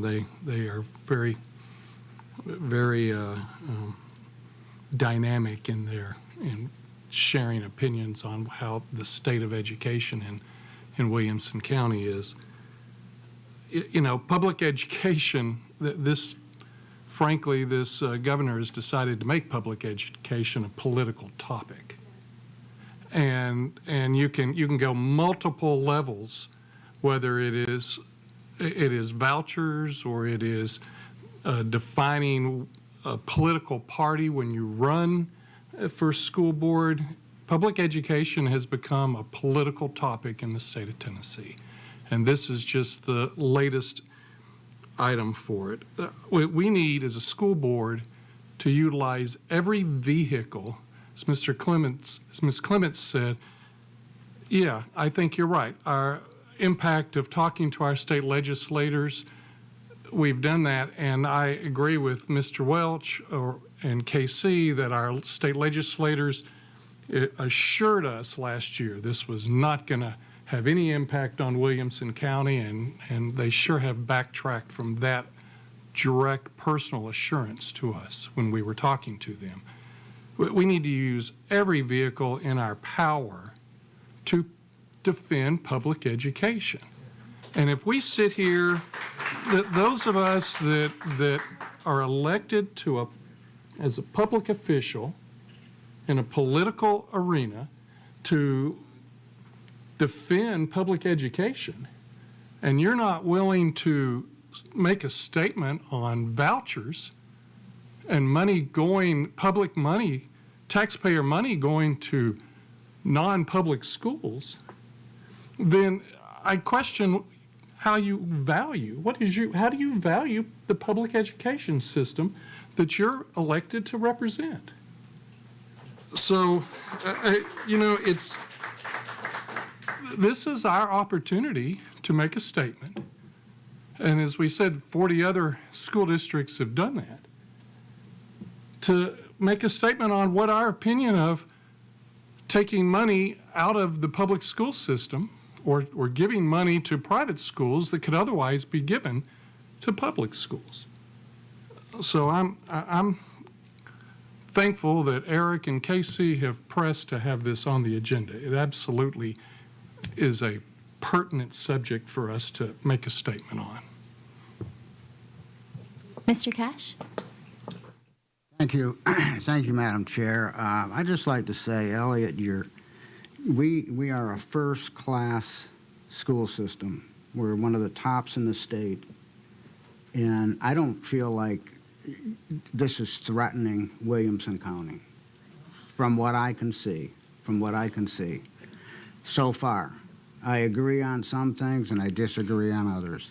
But 100, 150, 200 constituents, I've read them all. I don't know how many there were. Just to remind you folks, there's 80,000 people out there that are pro and con on this same issue. Thank you.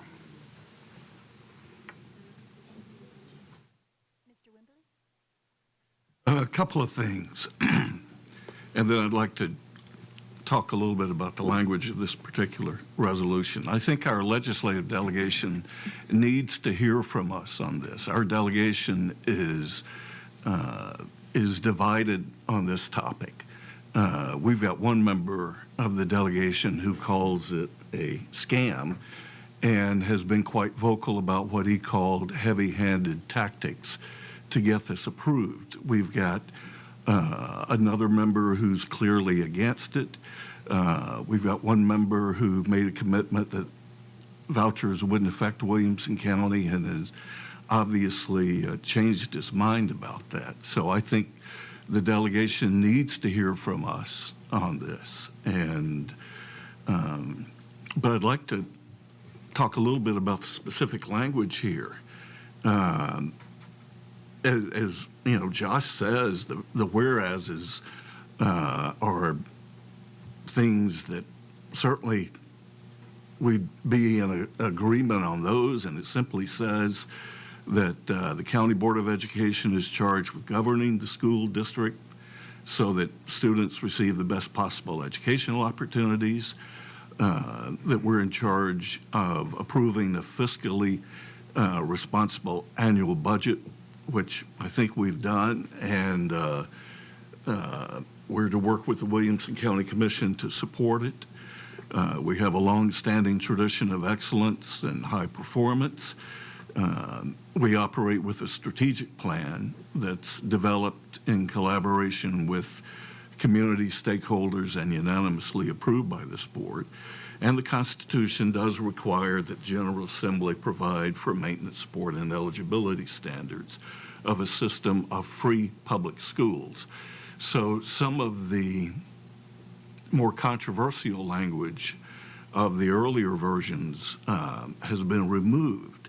And then when we get to the therefore it be resolved, we in effect are acknowledging that this resolution pertains that the multiple proposals that are out there, and obviously I don't think anyone knows where they're going to land, but that we are opposed to what we know about those resolutions. And there's a further resolution or resolve that says that the Board of Education urges the General Assembly to consider the effects that these educational savings accounts or voucher programs will have on local school districts, and to seek out additional ways to support and strengthen public schools. So I think it's a straightforward resolution. I think that in addition to our delegation needing this, and you can talk about counting emails or whatnot, but we all get input from various sources, and I haven't had anybody who said, Rick, I think it's that vouchers are good, and the board ought to back off on this. I think the people who work for Williamson County Schools, who put their lives into public education, need to hear from us, deserve to hear from us. The people who put the trust in us for 42,000 students need to hear from us. So I get that it breaks tradition. It's tradition, it's not a law. I don't know that it's even anything that we've ever established in writing. In fact, the first time I heard of it was it was kind of an initiative of a school superintendent. So I think that I'm in support of this, and I think this resolution represents a good compromise. And I would ask those of you who have already said that you're opposed to it, we haven't had this language for very long, to take another look at it before you vote and consider giving it a yes vote. Thank you. Thank you. Ms. Supriya? I wasn't sure if I was going to click in because I feel like I've spoken to this a bit in the past 2 work sessions, but so I will, like Josh Brown, refer back to those comments and just focus in on tonight's deliberation. I appreciate the amendments that were made to the resolution. I think, like Mr. Wimberly said, that really formed a compromise and allowed all of us to kind of focus in on the actual issue of vouchers in Williamson County in particular and take the politics out of it, even though I don't feel like politics should even be a part of this discussion. This is another nonpartisan issue in public education. If we look at the data from other states that have adopted universal vouchers, it shows that it doesn't do anything to help the students in their education. It doesn't do anything but increase their budget and their line items for how much they're spending in 2 different funding sources for public and private education. And for those of our colleagues here on the board who are kind of on the fence or aren't sure, some of you have mentioned that you don't see how vouchers could potentially hurt Williamson County schools. Ask yourself if they would help Williamson County schools. That's what we're elected to do. We're here as representatives of the community and of our students and teachers who we want to pay more and we want to fully fund and we want to fund better. And if we can't be united as a voice, as a representative of this public school system to the state to say, this isn't going to be great for our schools, we oppose vouchers in Williamson County, then what have we been elected? Why did we run? Why are we here? So there's just no benefit to vouchers here or in the state, in my opinion. So, of course, as you know, I will support the resolution. So, thank you. Thank you. Mr. Welch?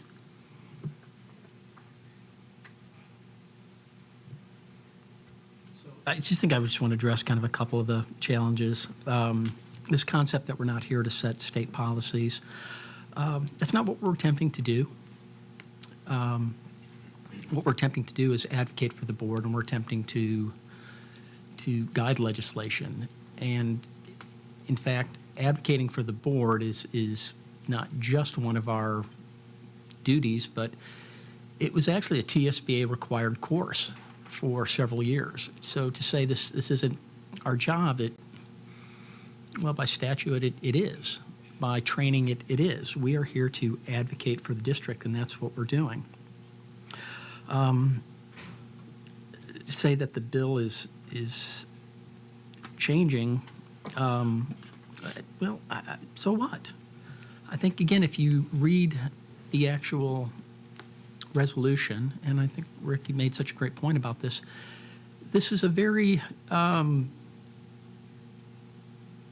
focused, it is a very soft resolution that just says, we don't want vouchers here in Williamson County. And I think that's a compromise that is reasonable, that I would hope that we would be able to get behind. To Jenna Priya's point, is it good for Williamson County?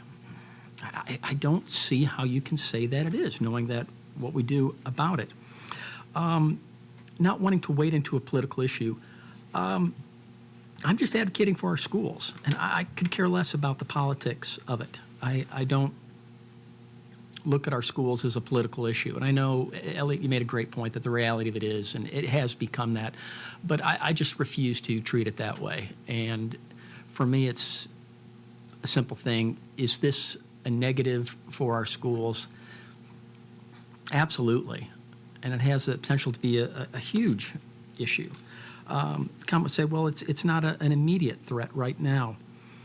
Well, possibly, but our kids entering kindergarten or will be entering school or a couple of years, or, I would like to be part of this community for a long, long time. It has the potential to be a huge threat down the years. And if something passes in its current form or similar to it, and when it negatively impacts our district, because it will, I don't want to have remained silent and, would ask you to consider the same. Do you want to look back in 10 years at a negative impact on our community, which is really built on public education, this district, and question if you should have taken a leadership role then, or if you remained silent because it was something that was difficult? If there's a rattlesnake living underneath my porch, I don't wait until it bites one of my kids to take action. I don't wait until it bites someone else's kid. I try to get in there and I try to remove the threat. So, to echo Rick's point, I would ask you again to just take a look at the language. Hopefully we can pull that resolution back up. I saw it just changed. And really sort of consider from an honest point if this isn't something that you could get behind. Thank you. Mr. Brown? Madam Chair, as usual, Rick had really thoughtful comments, and one of the things he said prompted a thought in my head. When you look at the language, he suggested looking at it again, which I did, because, again, some of this is new. It strikes me that we would never, on the five whereas clauses, if we just want to talk about the construct of the language, we would never pass a resolution that said those five things.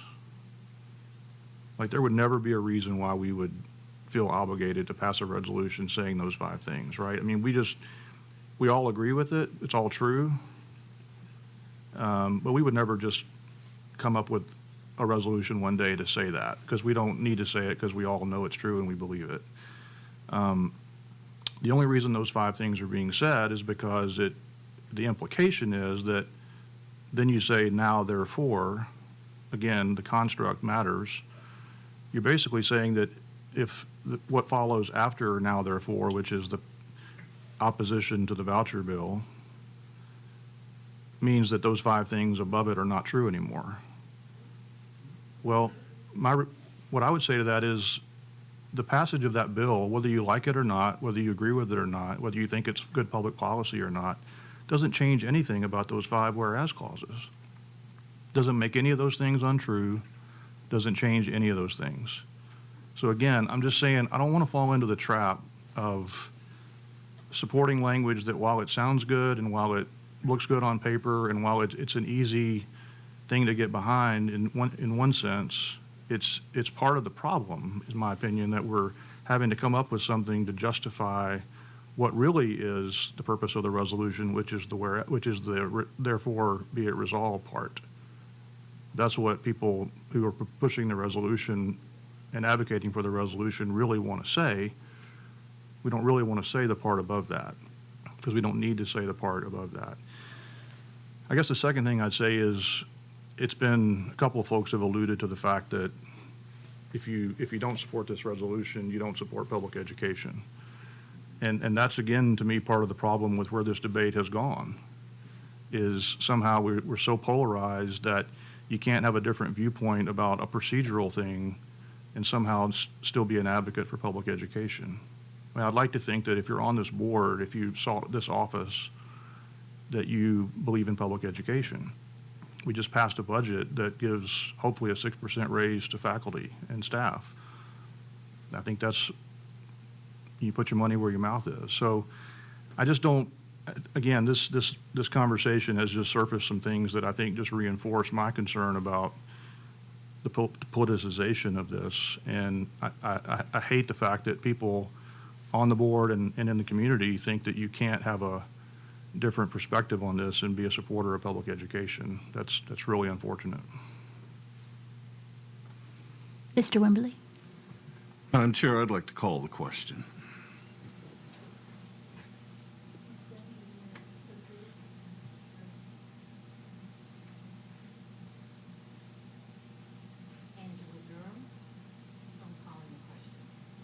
Yes. Dan Cash? Yes. Elliot Mitchell? No. Josh Brown? Yes. Jenna Priya? Yes. Jay Galbraith? Yes. Sheila Cleveland? Yes. Donna Clements? Yes. Rick Wimberly? Yes. Eric Welch? Yes. Casey Hall? Yes. And Mr. Beasley? It is 11 yes, 1 no. I'm calling the question. Thank you, board members. That means there's no further discussion on this item, and we'll be proceeding with a vote on the motion. Mr. Golden, your recommendation? Thank you, Madam Chair. I'm going to stretch my recommendation out a little bit longer than some of the other items because this has been such a deeply discussed issue with you all. First, I'll give you my opinion about this discussion. My opinion is that regardless of how this vote goes, the discussion that you have had is valuable because relatively rare do you all have such a well-defined disagreement among yourselves, and there's value in that discussion at the work sessions. Second, I want to mention this that might be a surprise to some folks, but I want to make sure this is on the record. There are some board members here who have expressed that they might not support this resolution who have acted in support of public schools.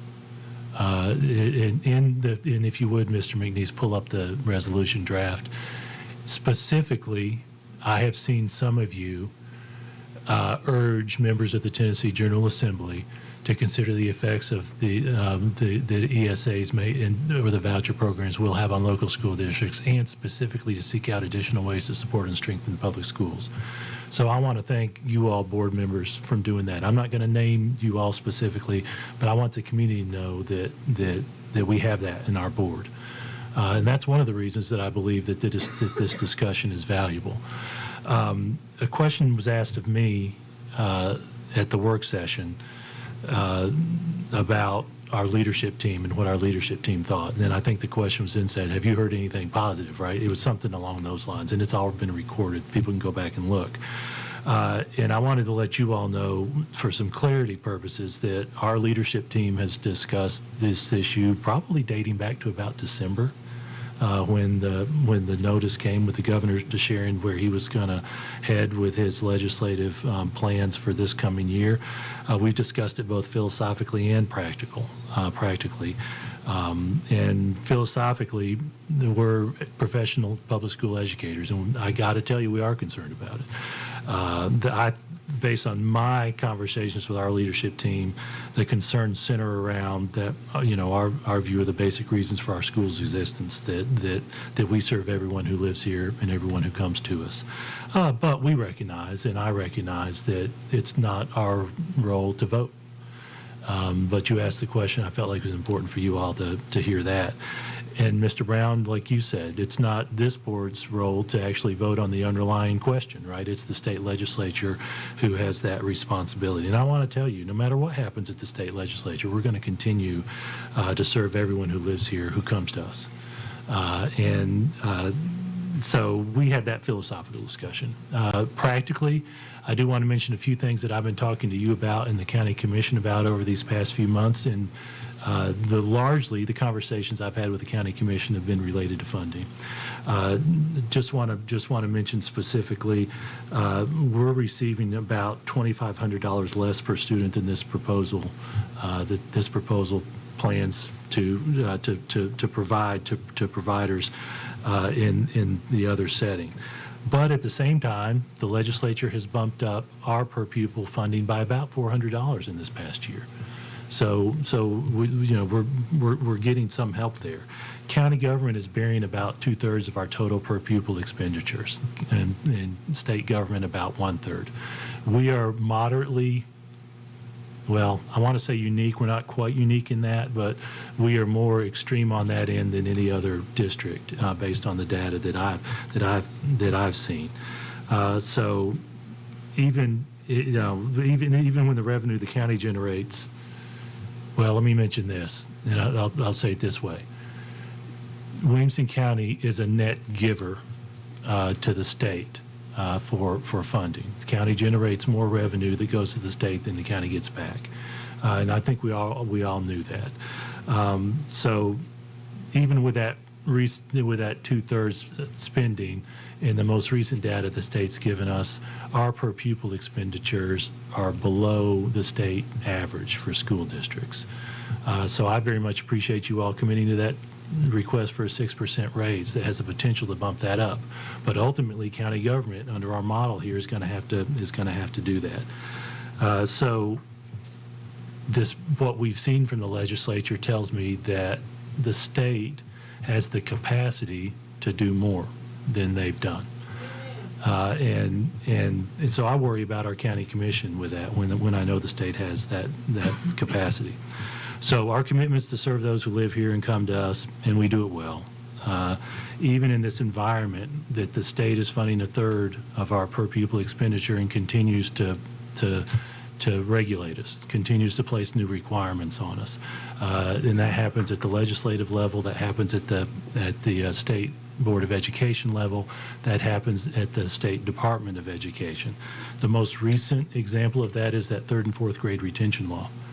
And I encourage you all to not forget those discussions that have the potential to have a direct impact on individual children, on individual students. We have 134 students this year out of about 3,200 4th graders who are at risk of retention based on a rule that was passed a couple of years ago that we professionally think is inappropriate. Let's not lose sight of those issues when we're spending time talking about the funding side. I don't know how vouchers are going to affect our work. I don't. And there's been a lot of discussion about that. If it passes, time will tell.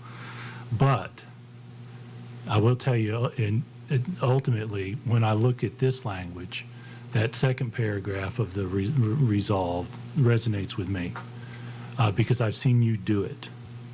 as individual board members, that we encourage the General Assembly to consider the effects, in this example, ESAs, will have on local school districts, and more importantly, to seek out additional ways to support and strengthen public schools. Knowing that you all are split and respectfully split on that, knowing that ultimately this vote may not be nearly as important as those conversations you've had as individuals, I do recommend approval in this case. But I encourage you, finally, regardless of where you land on this, continue to do what you're doing with our state legislators, and we'll move on from here. We'll continue to offer that excellent education to our families. Thank you. Board members, let's cast our votes.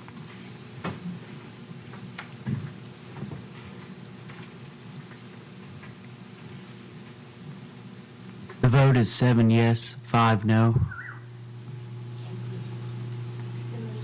Did pass. Approve the resolution for the Governor's Education Freedom Act. That's the end of our meeting. Thank you, Board. This meeting is adjourned. Jason, I guess called the question of the flight. Got it.